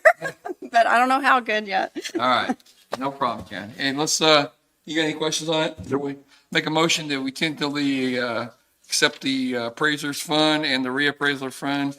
That's my motion. A second. Been moved in second, we accept these, tentatively approve them. All in favor? Aye. Thank If you. yeah, and if you guys have any questions as you're reviewing through that and want more detail, just come over and talk to me. I will. Been here, what, 2 weeks, the second week? This is it's my 7th day. 7th day. Yeah, so, I like what you did. This was a lot of information. well, thank you. I was gonna say I requested a lot of data and they got it for me and I appreciated that. And then I could see what they were spending funds on and it made sense. And so just making sure that, it was, I want it to make sense going forward. So I appreciate that. Thanks, Kath. Thank you. Thank you. Craig? Good morning. You guys can pull out some chairs if you want. If you want to sit down, there's some over there. Yeah. All right, thanks for your time this morning, and Jessica, thanks for inviting me. My name's Craig Van Wy with the Kansas Department of Commerce, based in Pittsburgh, and I serve Southeast Kansas region as a business development field representative. And Linn County's been my region my entire 18 years with commerce. I also supervise our 7 other regional offices around the state. We have 8 offices around the state that are tasked with helping with business development, helping companies with expansion plans, works with some startups too. Done a lot of work with FabCon over the years when they got their facility established. So work closely with Jessica. She's kind of my eyes and ears to help if there's any businesses I can assist in the county. So she asked me today to talk to you about the Rural Opportunity Zone program. And because your county was interested in maybe exploring the possibility of earmarking some funds for it. So if you'd like, I don't know how familiar you are with this program. I could give just a quick snippet. Yeah, so Rural Opportunity Zone program, or we call ROZ, was created back during the 2011 legislative session in an effort to try to encourage an increase in population in a lot of our rural counties that we were seeing a decrease. So what they essentially did is they provided 2 incentives to people moving into those ROZ designated counties, which we're now up to 95 counties, and Linn was added back in 2013. So essentially for people moving into those counties, there are 2 benefits. One is a statutory benefit that does not require any kind of resolution or opting in. And that's where if somebody's lived outside the state for at least 5 years, they can move into one of these 95 counties and they would be exempt from Kansas income tax for up to 5 consecutive years. Basically would not have to pay Kansas income tax. Now, we require that they reside in one of those 95 counties, and we have some checks and balance processes in place to make sure that that's the case. So that's one of the benefits, is the income tax exemption. And the other benefit, which does require opting in by resolution, is the student loan repayment benefit. So where that comes into play is if somebody is moving into, let's say, Linn County, and from either outside the state, or they're a graduate of a Kansas college or university, technical school, community college, and they are moving into the county and they have outstanding student loan debt, then there's a process in place where that person can have up to $3,000 per year for 5 years for a total of $15,000 in funds, both contributed at the local level and the state level, to help pay down student loan debt. Essentially, long story short, is this is a program to help a lot of our rural counties try to fill key positions. For example, in western Kansas, which they tend to donate more, earmark more in funds for this than central and eastern Kansas, because their unemployment rates are, in some cases, barely above 1%. So they've used this program in the past to try to attract maybe you had a doctor, retire. So to attract someone in the healthcare industry, or you had a science teacher at your high school retire to try to attract someone in the education field. So since this program is adopted, we've had roughly 4,000 plus applicants for the student loan repayment, and over half of those have been the education and healthcare fields. So essentially, it's to try to recruit people to fill those key positions. So there are various ways that the local match can be provided. So I mentioned the $3,000 per year. That would be a maximum of $1,500 from the local at the local level, matched with $1,500 from the state each year for 5 years. Now, there's one of 4 ways that local match could be provided. It could be that the county earmarks funds for that, or option number 2 would be a city earmark funds towards the local match, or employers sponsor someone, or community foundations provide that match. If funds are provided or earmarked by a county or city, then the funds are first come, first serve. Like somebody moves in, generally counties will earmark funds in $1,500 increments. So in Southeast Kansas, for example, we have several that opt in at $0, and I'll mention pretty soon why they do that. Some opt in at $1,500, $3,000, $6,000. The maximum any county in Southeast Kansas is doing is Montgomery County is doing $15,000. In Western Kansas is where you see the high dollars. Phillips County in north central or kind of northwest Kansas is in at $70,000 because they're really trying to find a lot of people to fill the key positions. So again, city funds or county funds is first come, first serve. If we see a lot of employers, they can be sponsors too. And if that's the case, then they get to pick and choose who that money goes to. So let's say, for example, let's say a FabCon wants to get involved in providing the local match. They can pick and choose who that goes to, and maybe that's because, and those funds will be matched with state funds, and maybe that's a labor recruitment tool to try to attract a key person with, in a certain occupation that they really need to fill. The reason some counties will opt in at 0 and we require that is a resolution be passed is if a county opts in at any amount or even $0, that allows employers the ability to sponsor people. An employer does not have the ability to sponsor someone if the county has not passed a resolution. So that's why you see some counties across the map opt in at $0 is it opens up the opportunity for employers to sponsor people, or maybe a community foundation to generate some funds and provide the local match. So that's the reason for that.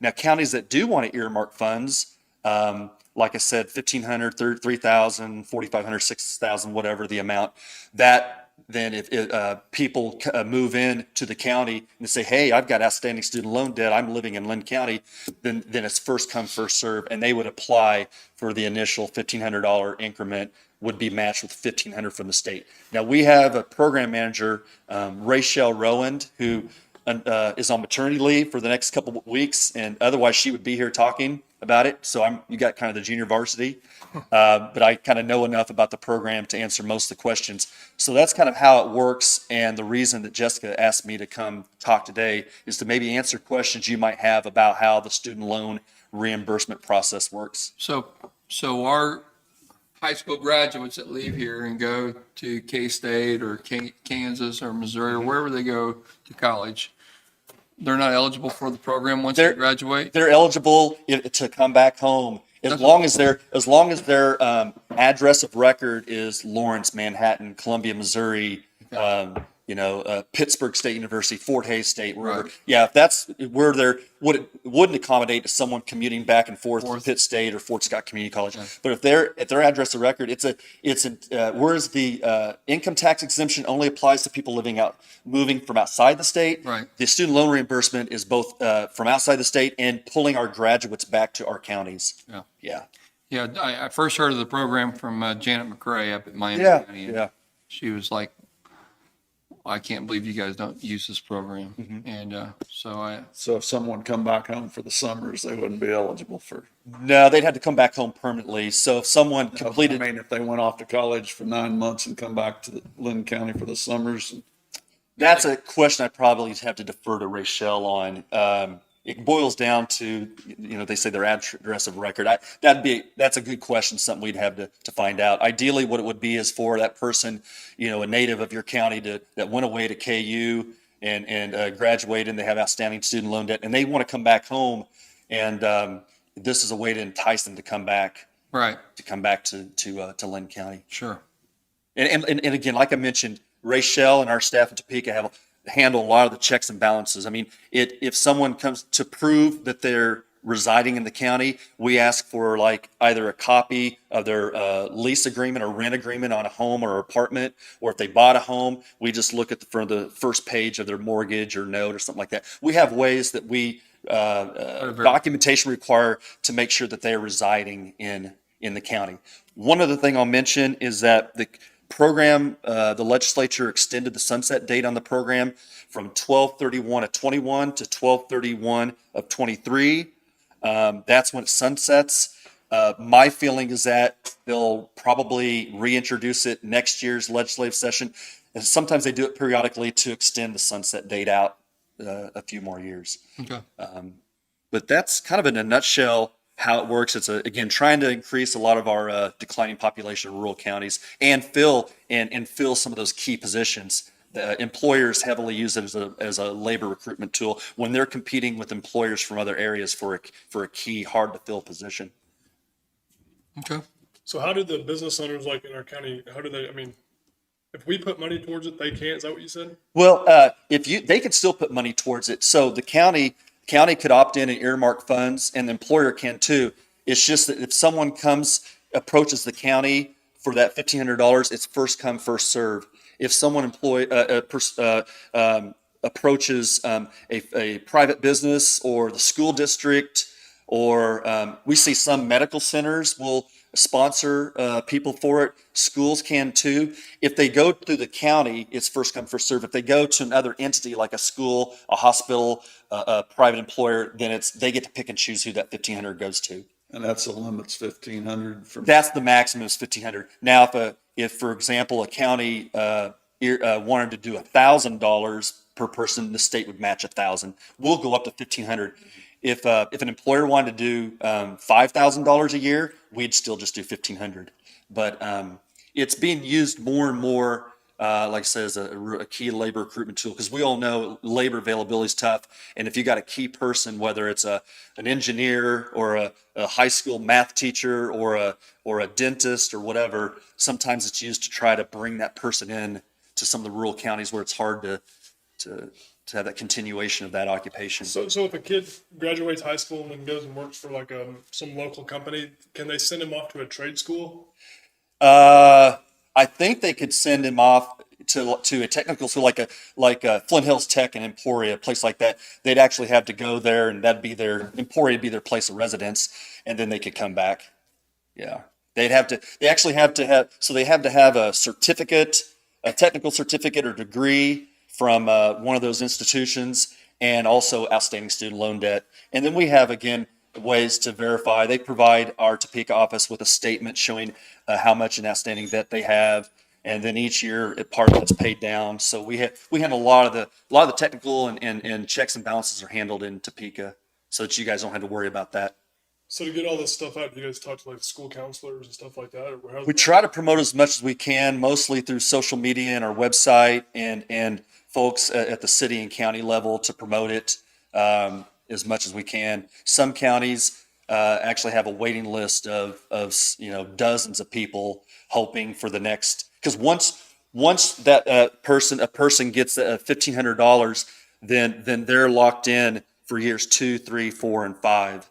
Now, if they drop out, then that opens up that funding. So really, your commitment is for a 5-year period of time. Well, I mentioned the sunset date. We're going to have to see what impact that has, because it may only be through 12/31 of 23 right now. But there's a lot of questions that if you want to funnel through Jessica, Rachel could answer a lot better than I could. But that's just kind of the basics behind it. Travis, have you ever heard of this? Or no? Yeah, There are superintendents in the county, so okay. So it kind of worked out pretty well. Yeah. I planned it that way. you have any questions, Jim? No, I don't. No, I think it's a good program. I don't know where we're at on it. Sure. I know we were, the former two commissioners here were against it, as far as contributing money by the county, but I can't see it but as a positive Right. thing. Like I said, if you want to contribute money, fine. If you don't, at the very least, you opt in, and then that frees it up for employers to. Which we're opted in at zero. We signed that resolution last week, Mhm. so that the employers can participate. Right. One of the questions raised at that time was if we decide in 6 months we would like to put some money aside for it, do we just do a new resolution? Yeah, you'd work with Rachel and do an amended resolution. We can amend it. I believe you can. I'd check with Rachel. Yeah, I believe you could. So to get that word out, Jessica, are we gonna go talk to the Chamber of Commerce or what, what are we gonna do about that? Like to let the businesses know? Yeah. That's what we're gonna do? Yeah, we're gonna do that. Craig, thanks a lot. You're welcome. Appreciate you. Anytime. Thank you. You're welcome. Thanks, guys. All right, superintendents, you want to come on up, have a seat up here so you can throw stuff at us?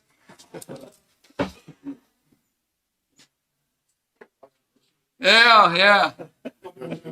How are you, Rex?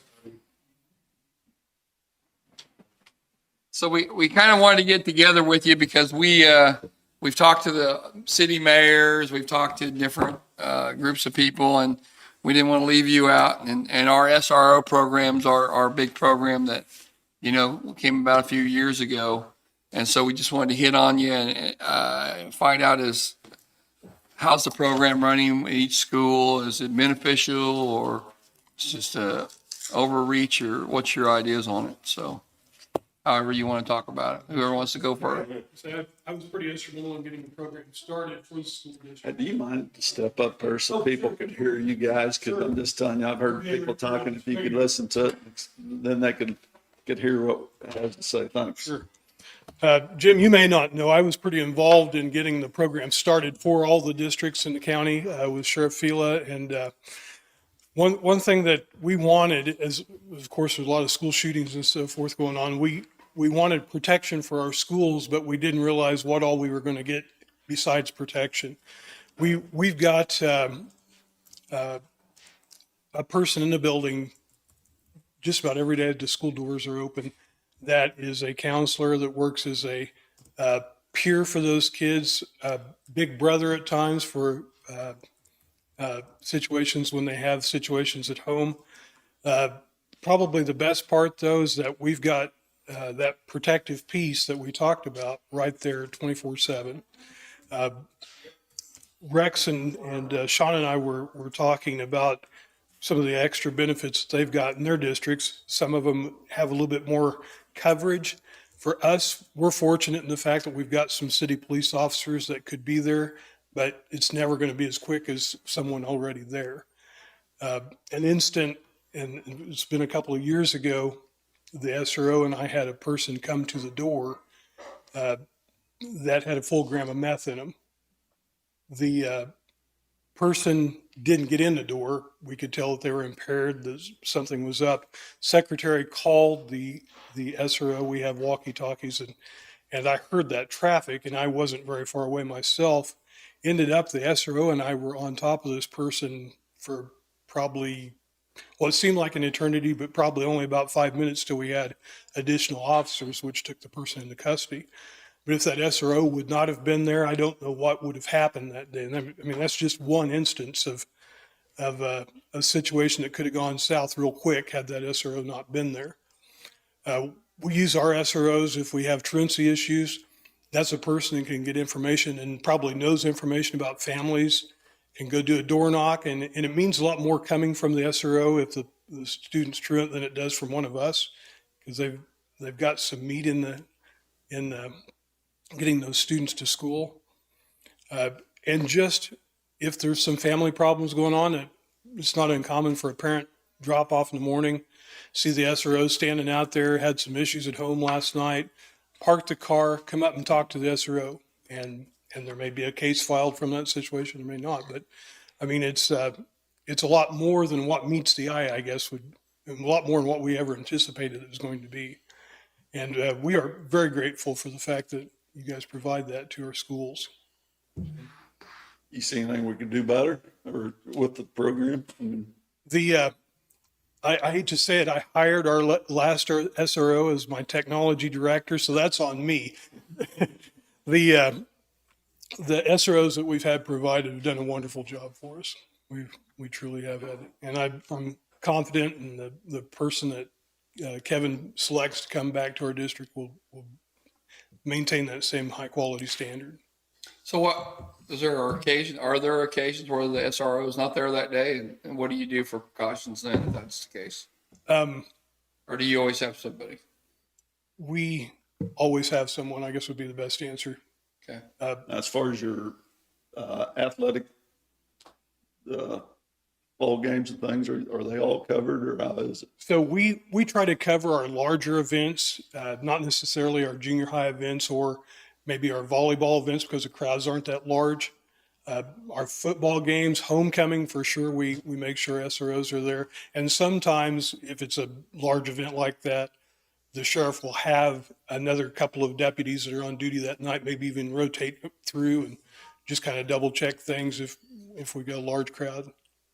So it's really great relationship we have. Any other questions?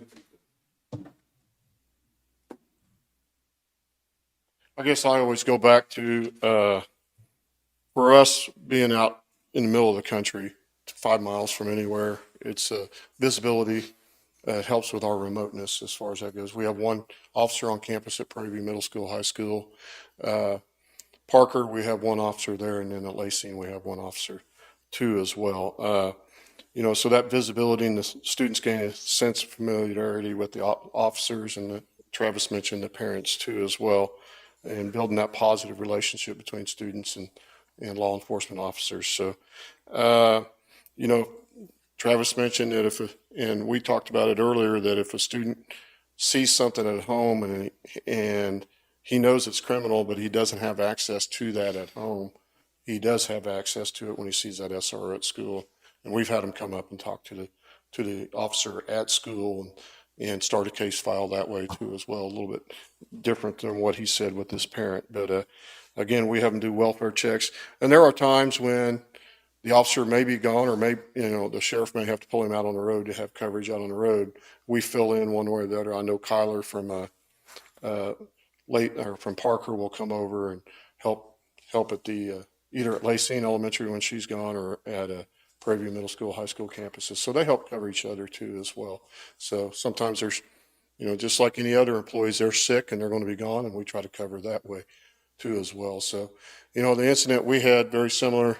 We had a student trying to harm themselves, and it took 3 of us to hold them down, and we had to call the police officers to come and take them into custody. And it was, the SRO was gone that day. This was early, probably 5 years ago, and it took about 10, 15 minutes for the police officers to get there. It was the Lacey police that showed up.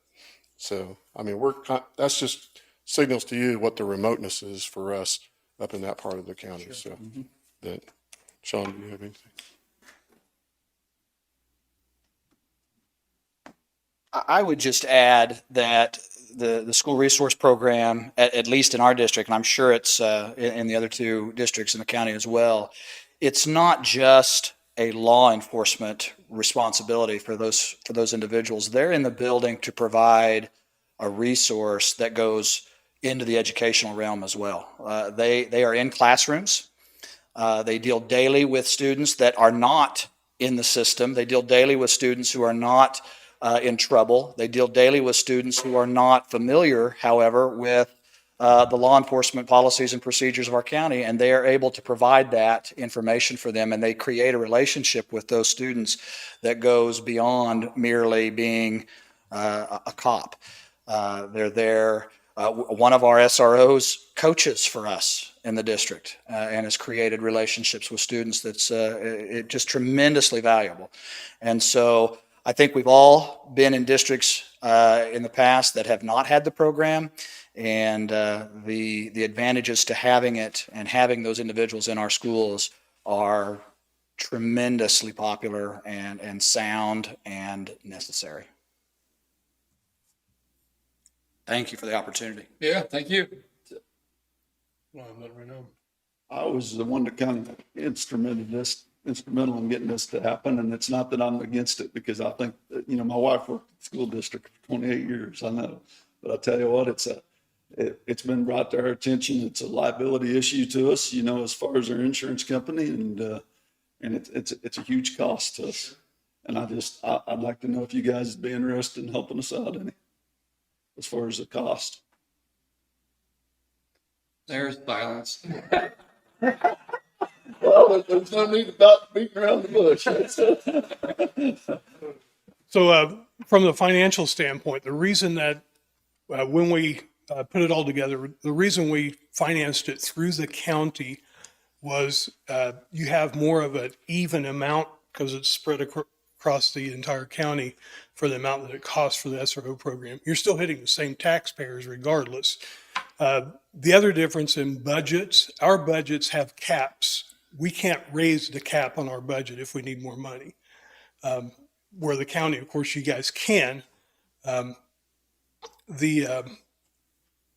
example, and the other part of it, I guess, is that we've got the rich and the poor side here. Rex being the rich with his valuation 220 plus million. Don't worry, he threw that number right there when you weren't there, Rex, too. Our valuation at Pleasanton for our district just reached 20 million this year. So every mill that's raised, we get $20,000 for us. Every mill that's raised for them, they get $220,000. So the equity isn't there either when you look at having each of the individual groups pay for it, like it is when the county pays for it as a whole. Is that clear as mud? Has the lid been lifted though? Not for school districts. Not for school districts yet. Okay. Right. We have two funds actually that we can pay, or that we receive money that we can pay staff from, which is our general fund and our local option budget fund. Both of those funds have lids on them based on enrollment, which in visiting with the other guys, all three of us have faced decline in enrollment this past year because of COVID and sure. So that also puts a hit on our budgets where we still have essentially the same number of staff. So it's a tough situation for personnel side. We've been able to help in the past a little bit with some capital purchases, which when the program first started, I think we all helped with some of the vehicle purchases or equipment purchases. In the initial, you did. Mm-hmm. Yeah. Each school contributed, I believe, 25,000. You contributed 15, I believe, something like that. Based on the or number. was it more? Okay. I knew initially it was quite a difference. Yeah. How do you two feel about as far as helping us? You know, I agree with Travis. Our budgets are capped and, you know, with our expenses with our staff and things like that, it is tough. I'd be more inclined to go back and talk to my district and see what they have to say. When I say my district, my board, see what they have to say. Ironically, Travis and I both have board meetings tonight, so Sean does next week. So the other thing is, you know, I'm in a little bit more flexibility with capital outlay because of the assessed valuation. And, you know, I might be able to look at something in that direction versus using general or supplemental general, you know, help pay for a capital expense or something. But again, you know, that's just where we are on that. So. Well, I understand. Like, I don't want you guys thinking that I'm against the program because that's not my idea. I'm not against it. Of course, like when he talks about capital outlay, that would be equipment or Right. Something physical. What part of your budget handles contractual services? Is that the same? It could be both. It could be capital. It could be, some could be capital. We have to.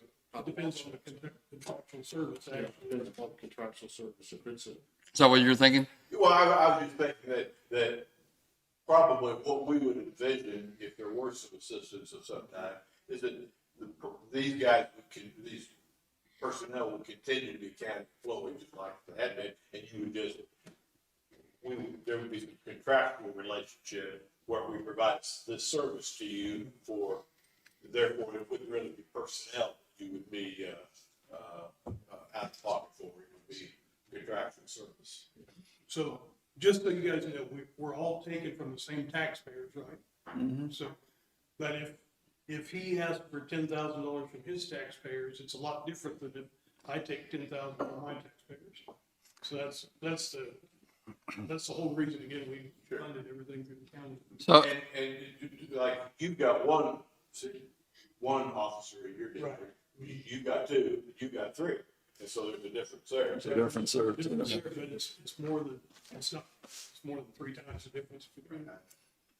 and Travis, I remember, and you two weren't superintendents at the time then, I would just voted in, but I was sitting in the back waiting to take office.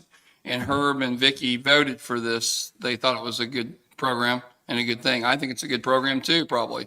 And Mike Page voted no for it because it put a $500,000 burden instantly on our side of the thing, which is still. And I was asked several times by the commissioners up here if I would have voted for it, and I told them no, I wouldn't, because I don't think that the schools saw it as important. At least they didn't make a gesture that I thought it was important enough to them to contribute, other than the small amount that they did.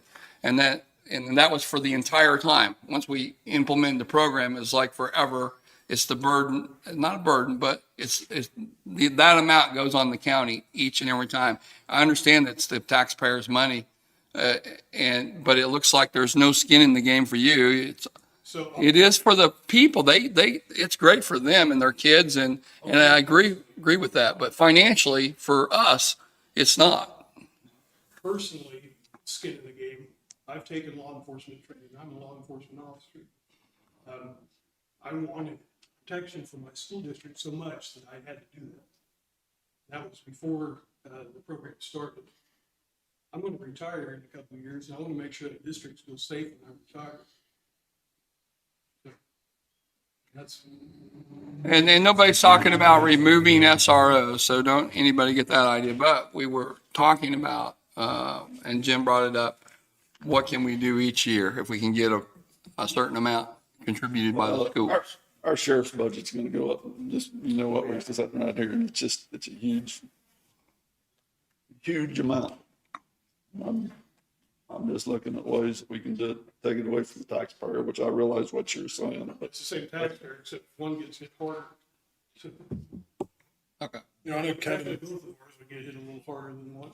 I could be wrong, but I think that the SRO program, they might be trying to get some new cars or something, or might be coming about maybe. I mean, I think they're getting kind of old. So, you know, is there a way that you guys can throw in on something like that? Or, I mean, If we had any, I know for us, if we had any money at all, it'd be a capital outlay. We don't have any, we're tight in our.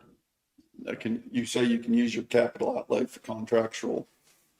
Depends I upon think certain it has to be contracts, facility it has to be facility or it has to be technology or something.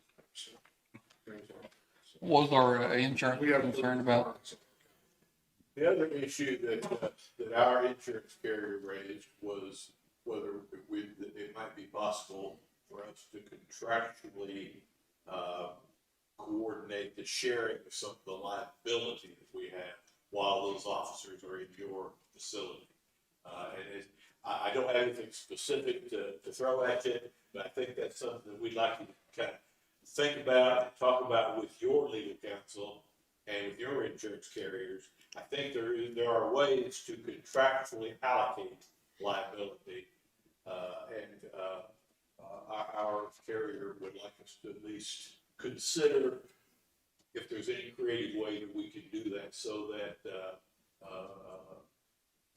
the burden of liability is sort of dissipated among us rather than all on the campus. Would that be an MOU? Well, it could be. It's some kind of contract. Okay. But, and again, we got nothing specific in mind. It's something they want us to look into. County has EMC insurance, correct? K-Camp. Oh, K-Camp. So EMC doesn't carry liability for you guys? No. No, we don't go with EMC at all. So EMC carries liability for the sheriff's department, though. No. I think K-Camp is our insurance company. K-Camp is our sole carrier. Yeah, I don't know what maybe, I think, well, some sheriffs around the state have their own policy in addition, and maybe something like that. I don't know. But as far as our departments, our county, it's all okay.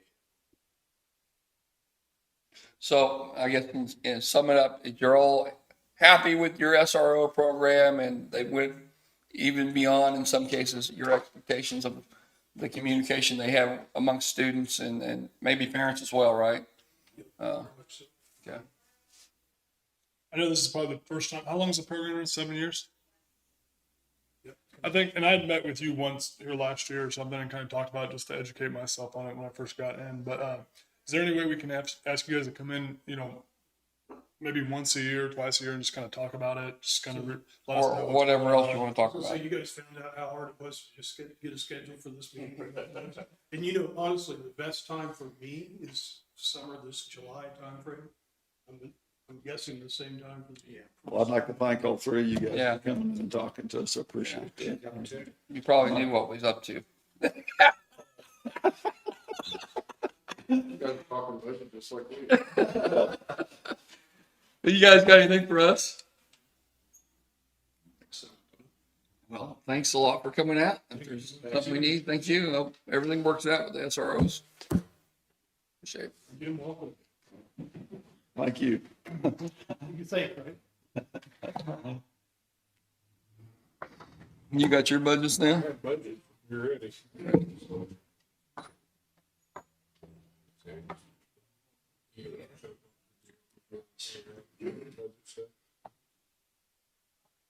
All right, so I've got, I believe 6 budgets that I worked on for today.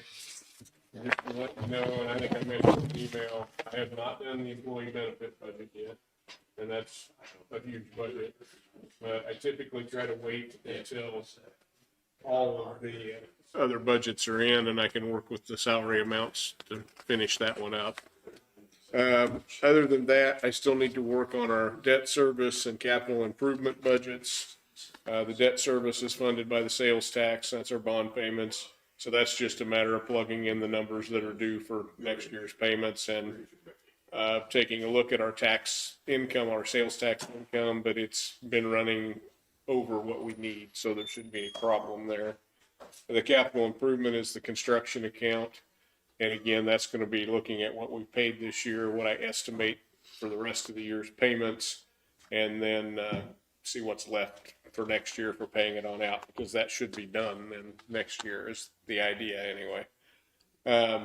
Aside from that, there's a fair association budget. This is where we levy up to $500,000 in the county budget for the fair. That was put in, what, 4 or 5 years ago? Yeah, for facilities for the fair. It happened years and years ago. Yeah, it happened probably, it's more like 10 years ago. Has it been that long? Okay. And that's one, I'll get all this plugged in the state budget form and see where it comes out. What we've done, when we started it, we went the full $500,000. And then we've tried to keep the actual tax amount pretty even in years since then. So it's been dropping it off a little from that $500,000 levy, but keeping the tax dollars up. So what do? They just take that and spend it on their buildings, or? They had they had a bunch of work done that they had a loan That's on, I what they think. used to build the new stands down there. They've done some lighting work. They've done some work on, they did the work on that with the rabbit building over there where they put in the restroom and showers. They have a plan to, a lot of those facilities haven't been touched in 30 or 40 years, So they had a plan to try to work on these facilities over the years as they get the funds to do it rather than go into debt. Yeah. In our only building down there is still the 4-H building, I or? don't say we own for you. Yeah, because we, The surplus money on the sales tax, it just is in an account. It's just setting in that fund. All we can use it for right now is making those bond payments. However, I don't have the exact date. After a certain period of those bond payments, it does get to where we could pay some of it off early, we could use it toward that. I mean, or if it's still there when it's all paid off, then it's just operating money. So, but that's all the budgets I've got yet to go to deal with those things. So the ones I've got ready today, there was the comparison I had done and emailed out to you, and we've got some more updates since that today, so that's now. And then I've got, I think there's 6 budgets attached together here, and I'll go through some of that in the background that goes with it. The first 3 I have in your packet are the clerk, the election, and the courthouse budgets. And I kind of grouped those together mainly because the salaries in my office are allocated among those budgets, so they all relate to each other. So there's some legal size sheets attached to that. That was where I calculated the salary amounts and how it's split between those 3 departments. So the first page of that shows this year's actual expense through last week or week before's payroll, what I'm estimating for the rest of the year. And then there's 2 more sheets behind that. The first one shows with no cost of living. And then I did one more for my own benefit at this point, just to see how much difference a 3% cost of living would make just on my budgets. So you have that information. And on the clerk budget especially, payroll is a huge part of that budget. So that's really the explanation on where that budget goes. Because I'm looking for $143,350 total, and $127,250 of that is salary. So there's not much else in that one that changes too much. Under the contractual, I split it out. I've got money allocated for training and conferences, and then for mileage, meals, and hotels, which typically is part of that training and conferences. The license fees, subscription, and phone costs. I looked at where we actually were this year. We're looking at about 2,200 for the year at the rate we're going. And that one had only had 1,750 budgeted in that line, so I bumped that up to 2,500 for next year.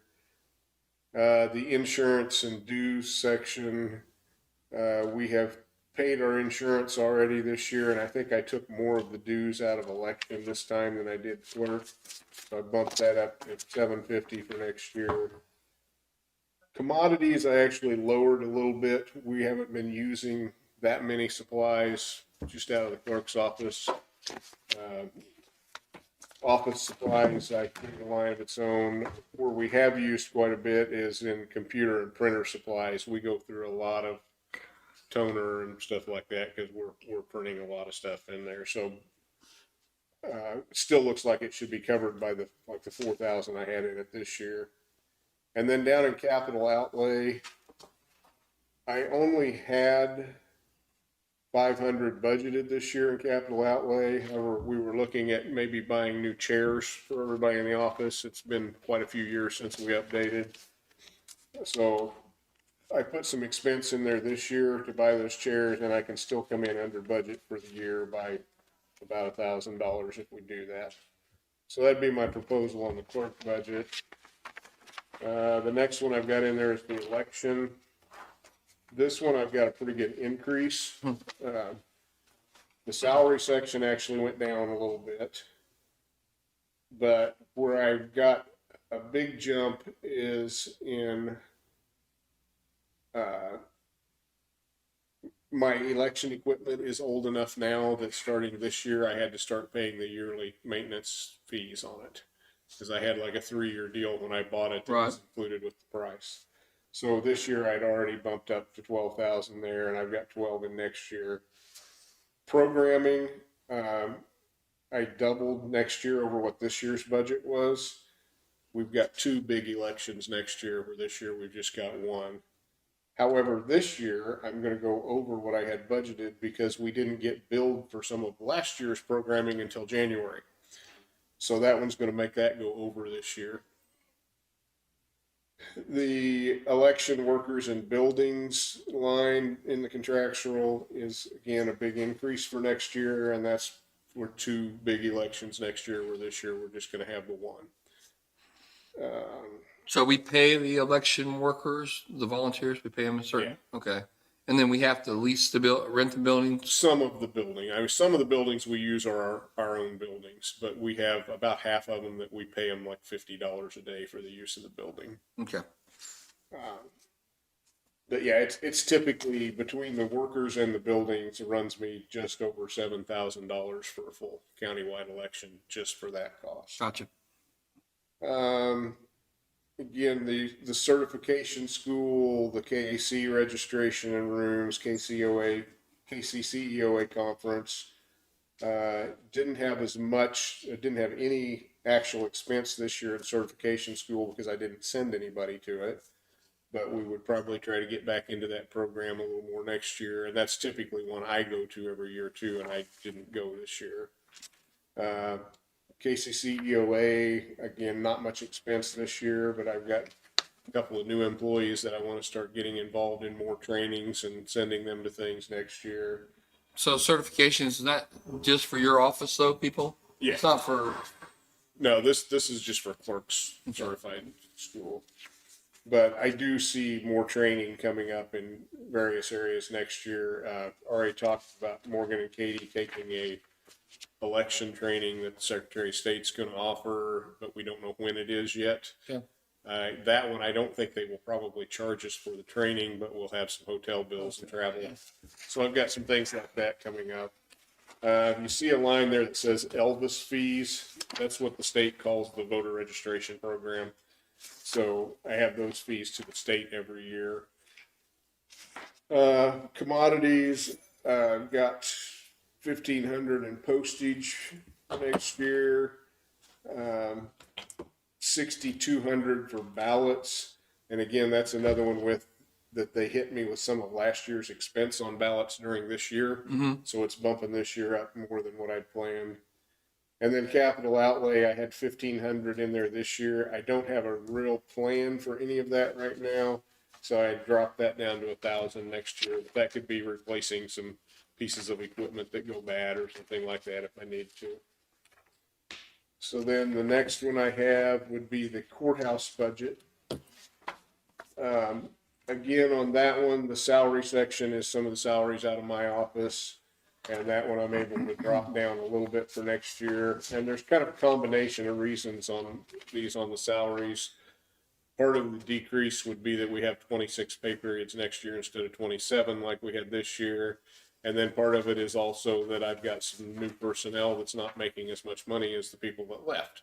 So I'm able to drop mine down a little.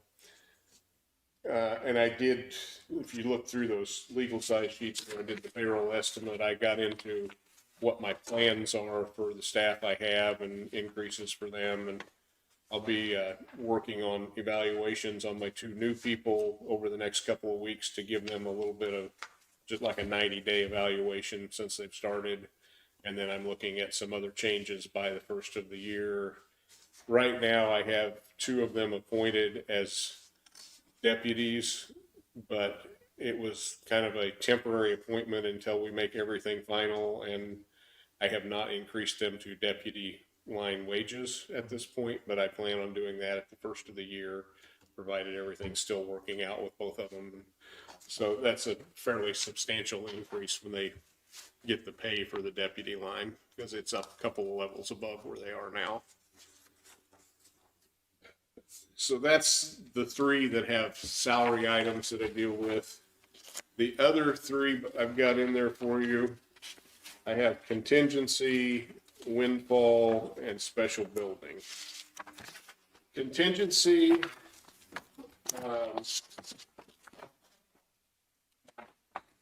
we had some extra pay we took out of there.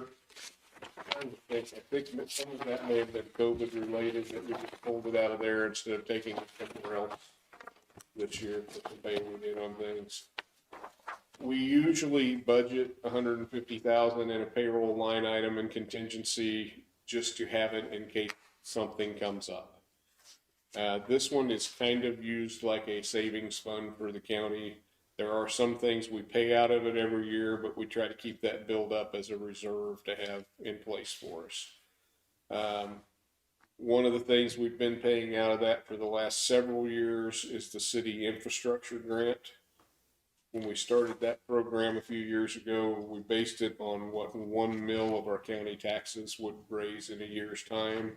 And then we split that up among the 7 cities based on population. So I have increased that line item from 276 to 285 for next year because our value went up, and that's what a mill should bring in next year. Down in the capital outlay line, I don't foresee spending anything out of there this year. We had $1 million budgeted this year, and I put it in at the same $1 million for next year. Tax sale, we typically pay fees associated with our tax sales out of this fund instead of taking it out of a courthouse budget or a treasurer's budget or Gary's budget or somewhere else that we could. And then I rounded this one up to 2.4 million for next year. This is also one of them when we get down to the end and I've got all the budgets in the state form. If we find that we need to save another $50,000 somewhere, we could easily take it out of this and just not put quite as much away next year. So it's one that, even though I'm looking for an okay today to go with the similar amount to this, it may change by the time we get done with everything. The one I have listed after that would be the windfall account. This is another one that we have been spending some money out of that this year. We've been paying the office space rental while we've got people in different offices around town instead of their normal office, such as the attorney. We moved them out of their building. We did not charge the attorney budget for that. We just took it out of windfall. Some other expenses that have come, or I'm estimating could come out of there. I put another 50,000 just as a capital outlay. Some of my thought on that would be if we do a repair or remodel on a building somewhere, we could take it out of here, and that gives us a little bit to work with on it this year. I did not change the budget amount on this one from the current year to the proposed. So all we would be doing would be putting enough back in there to bring it back up to that $3 million level again next year. And then the last one I had for you today, it's special building. And going back to this, Garrett, David, on the windfall, so this amount that you set out for the building project, we could use it for what, the ambulance barn or whatever? Yeah, whatever building you care to use it on. Or the old attorney's office? Yeah. Okay. And this budget is within our general fund, so it can be used for anything. Even if it was something like health that has its own fund, we could still use general fund money for it if we wanted to. Okay. And then the last one I've got on there for today is the special building budget. For the last several years, I think we've been budgeting 75,000 in that one. We typically don't spend a lot of money out of it, but it's there in case, again, we've got some building, either remodeling or purchasing a building or something that we need to work on. It's there for us if we need to use it. So some updating of the offices in the. Yeah, that could be done out of there. So far this year, we have not spent anything out of that budget. I put in there possibly spending up to 30,000 the rest of this year. Does that roll over to the general fund then if it doesn't? And then I just left the budget at the same 75 amount for next year. And then how much of that rollover from all these different offices are going into the general fund this year from last year's budget, do you know? The dollar amount of all of it, I haven't gotten there to look at it yet. When I put everything in the state budget form, I'll be able to give you a number on that, which that'll all be coming within the next couple of weeks.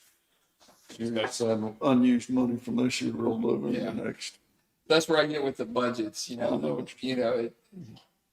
not your in particular, but in past, just watching, they put their budget together at the end of the year. Oh, budgeting for carryover. Yeah, and sometimes in the Jackie's job and Sean's job, that would carry over $200,000 or $300,000 sometimes. Yeah. And really, the ones that I do that with are just like these last three I gave you, where we're using them kind of as a savings. Yeah, But I typically don't try to do that in my actual Right. department budget. right, because we do have some buildings to look at. We the ambulance barn, the Pleasanton meal site there, and then, of course, our appraiser's office and the courthouse overall. Well, and just, I mean, a little something to think of, such as like the windfall budget. So I'm showing a $3 million budget amount for next year, which is the same as we had this year. But if you look at what I'm showing that we actually spend out of it this year is the 78,914. That's really all we're adding back into that budget for next year, because the rest of that 3 million is still there. Right. So we're not taxing people $3 million to fund that budget. We're just trying to build it back to that level to cover what we spent out of it this year. And then, when will you know the numbers, David, as far as Well, my intent, meal levies and all that? my intent would be to have the rest of the ones I work on done to bring in next week. Have some discussion with you next week about where that's going to set us on levies and what we could look at, and talk about cost of living and things at that point to see how much that would affect it. And then the week after that, have my state budget form finalized to the point that I'm ready to publish. And then, and well, you guys have heard this before, Jim, you're just coming in on it, but you may know this. Once we publish, we cannot increase budgets after that. We could still decrease when we have the budget hearing, but we can't go up. One of the things to look at, and I think I failed to mention it as I went through the courthouse one. I think I bumped the courthouse budget up on postage next year because we start having to mail out those notices for the new tax bill next year. Right. So that was an additional 15,000 added to budget. So, I made a note on the sheet of that. But yeah, next week I can give you probably a pretty good estimate of where we'd be at. I do know what our revenue neutral rate is, and it would be a decrease of like 1.7 mils from where we were this year. And I know you guys want to stay within that, so that's what I'm working toward, is to get all these put in and make sure we can still come out at that rate. And I don't really see that that'll be a problem. The biggest thing I think is if we get into a little crunch is probably not putting that contingency up as high as I've got it, but that's an easy place to pull it from if we need to. Right. But this is the 12th. So yeah, next week, the 19th, we want to have some more discussion about it, where we're setting on everything. And then the 26th would be the meeting after that, and that's when I want to have it ready to publish, so we can get it in that paper and have our hearing by the 15th of August. So I do have like some general ledger printouts with me. If you guys want any more details on where some of these numbers come from, I could tell you, what some of the big items were in those categories, but I'm open for any questions you might have about it. Any questions? Not right now, it's looking like budget. So I'll make a motion that we tentatively approve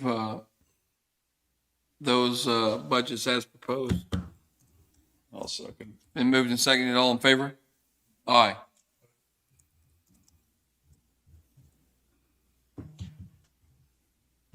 I think that's all I have for you today. I don't believe I've got anything else. We've got interviews starting at 1. I didn't expect to get through everything we had on the agenda by noon. Kind of surprised me. Morgan just went and picked up pizza, so we've got food here. If There you guys go. want to take a break and have some lunch. I don't know, and you'd already talked to him about a personnel issue, and I don't think we've really got any more, so. That's it? Unless you've got more you need to work on, I think we're done until the interview starts at 1. I'll make a motion. We go into you wanted to say something? I want to ask, Yes, sir. on SROs, who is responsible for the day-to-day supervision of SRO? The operational side is the sheriff. The administrative side is the sheriff. He's in charge of the training and everything. and the operational side while they're at school is those individuals, superintendents. Is it in an MOU? I don't think it is yet. They have sergeants that overlook the entire program, like, I think Clint Johnson, I believe he's the, He's in charge of all the SROs. And then there's, Under Sheriff Bobby Johnson, who's in charge of. Clint's in charge of the whole program. Right. Sergeant in charge. Also, So if the district, wherever that SRO is at, if they're under that, their umbrella on that day, why is that district not automatically responsible for the liability? I think in a lawsuit, you're going to get drug into both either way. I don't think it really matters. It was just a question for our K camp. Well, you remember what the reason was it for? Well, there was a lawsuit filed over something that had happened in one of the districts, and they're working on assigning who's liable for what parts of it right now, I think, still. Yeah. So I think, honestly, if that happened, everyone who's going to file the lawsuit is going to file it on both. Because the SROs are part of us. Absolutely. Why wouldn't you? If you're going to do it right. Yeah. Well, if I'd have known we could have gotten through everything that fast, we could have scheduled interviews sooner. But No, that's fine. I'll make a motion. We go into recess until 1:00, and at which time we'll do interviews with 2 individuals that we're thinking of considering hiring. That's my motion. second. Moving second, all in favor? Aye. we won't hold it against you, Doug.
They'll test your patience. I told Brett. I'm not sure it ever gets better. Just different, isn't it? I told Brett, I was like, it's time for you to come. Like, I called, I FaceTime, and I said, I can't do this mom gig anymore. Like, I need a break. And he goes, what's going on? I said, Harley, go clean your room. Like, did it again. And she did the same exact thing, not knowing she was on the phone with her dad. And he was like, she been like this all day? I said, oh, yeah, all day. All day.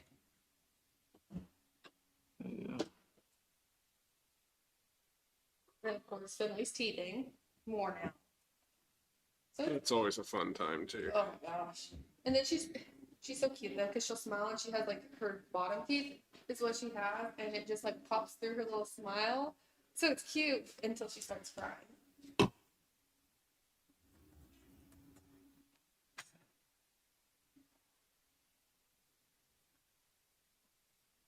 Katie is back online. I just want you to know this. I told her to get off. I told her this morning. I said, I said, stop working. She messaged me back. She was like, I needed to get this stuff done for Colin. We have people we could utilize. Yeah. For the distance. So, yeah. I mean, yeah. We're okay. I just sent 300. I think. And that's one, historically, we've waited, 2 or 3 weeks at a time and sent batches Right. out usually instead of just doing it, every few. We get close to an election, we probably want to step it up and keep them out there often, just so that gets it before election time. Yeah. But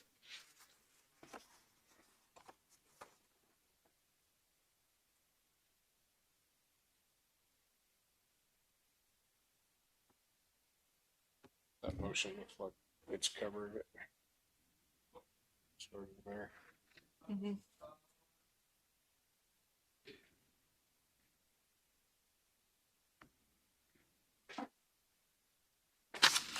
All right.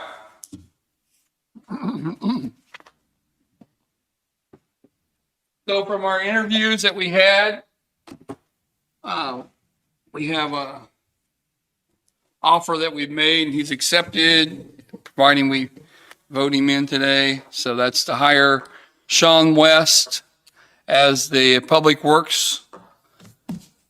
And the pay scale will be An exempt position at $55,521 per year, which is range 16, step A. okay. Somebody make a motion. I'll make that motion. I'll second. Been moved and seconded. All in favor? Aye. 2 ayes and 1 no. There's also been combining of positions between Bobby Johnson and Public Works. Bobby Young. Why did I say Bobby? Bobby Young. And his pay increase will go for both jobs will be, And that would be a range 12, step A, 1962 per hour. that'll be my motion. I'll second. Been moved and second. All in favor? Aye. Is there anything else? I don't think so. I'll make a motion, we adjourn. All in favor? Aye.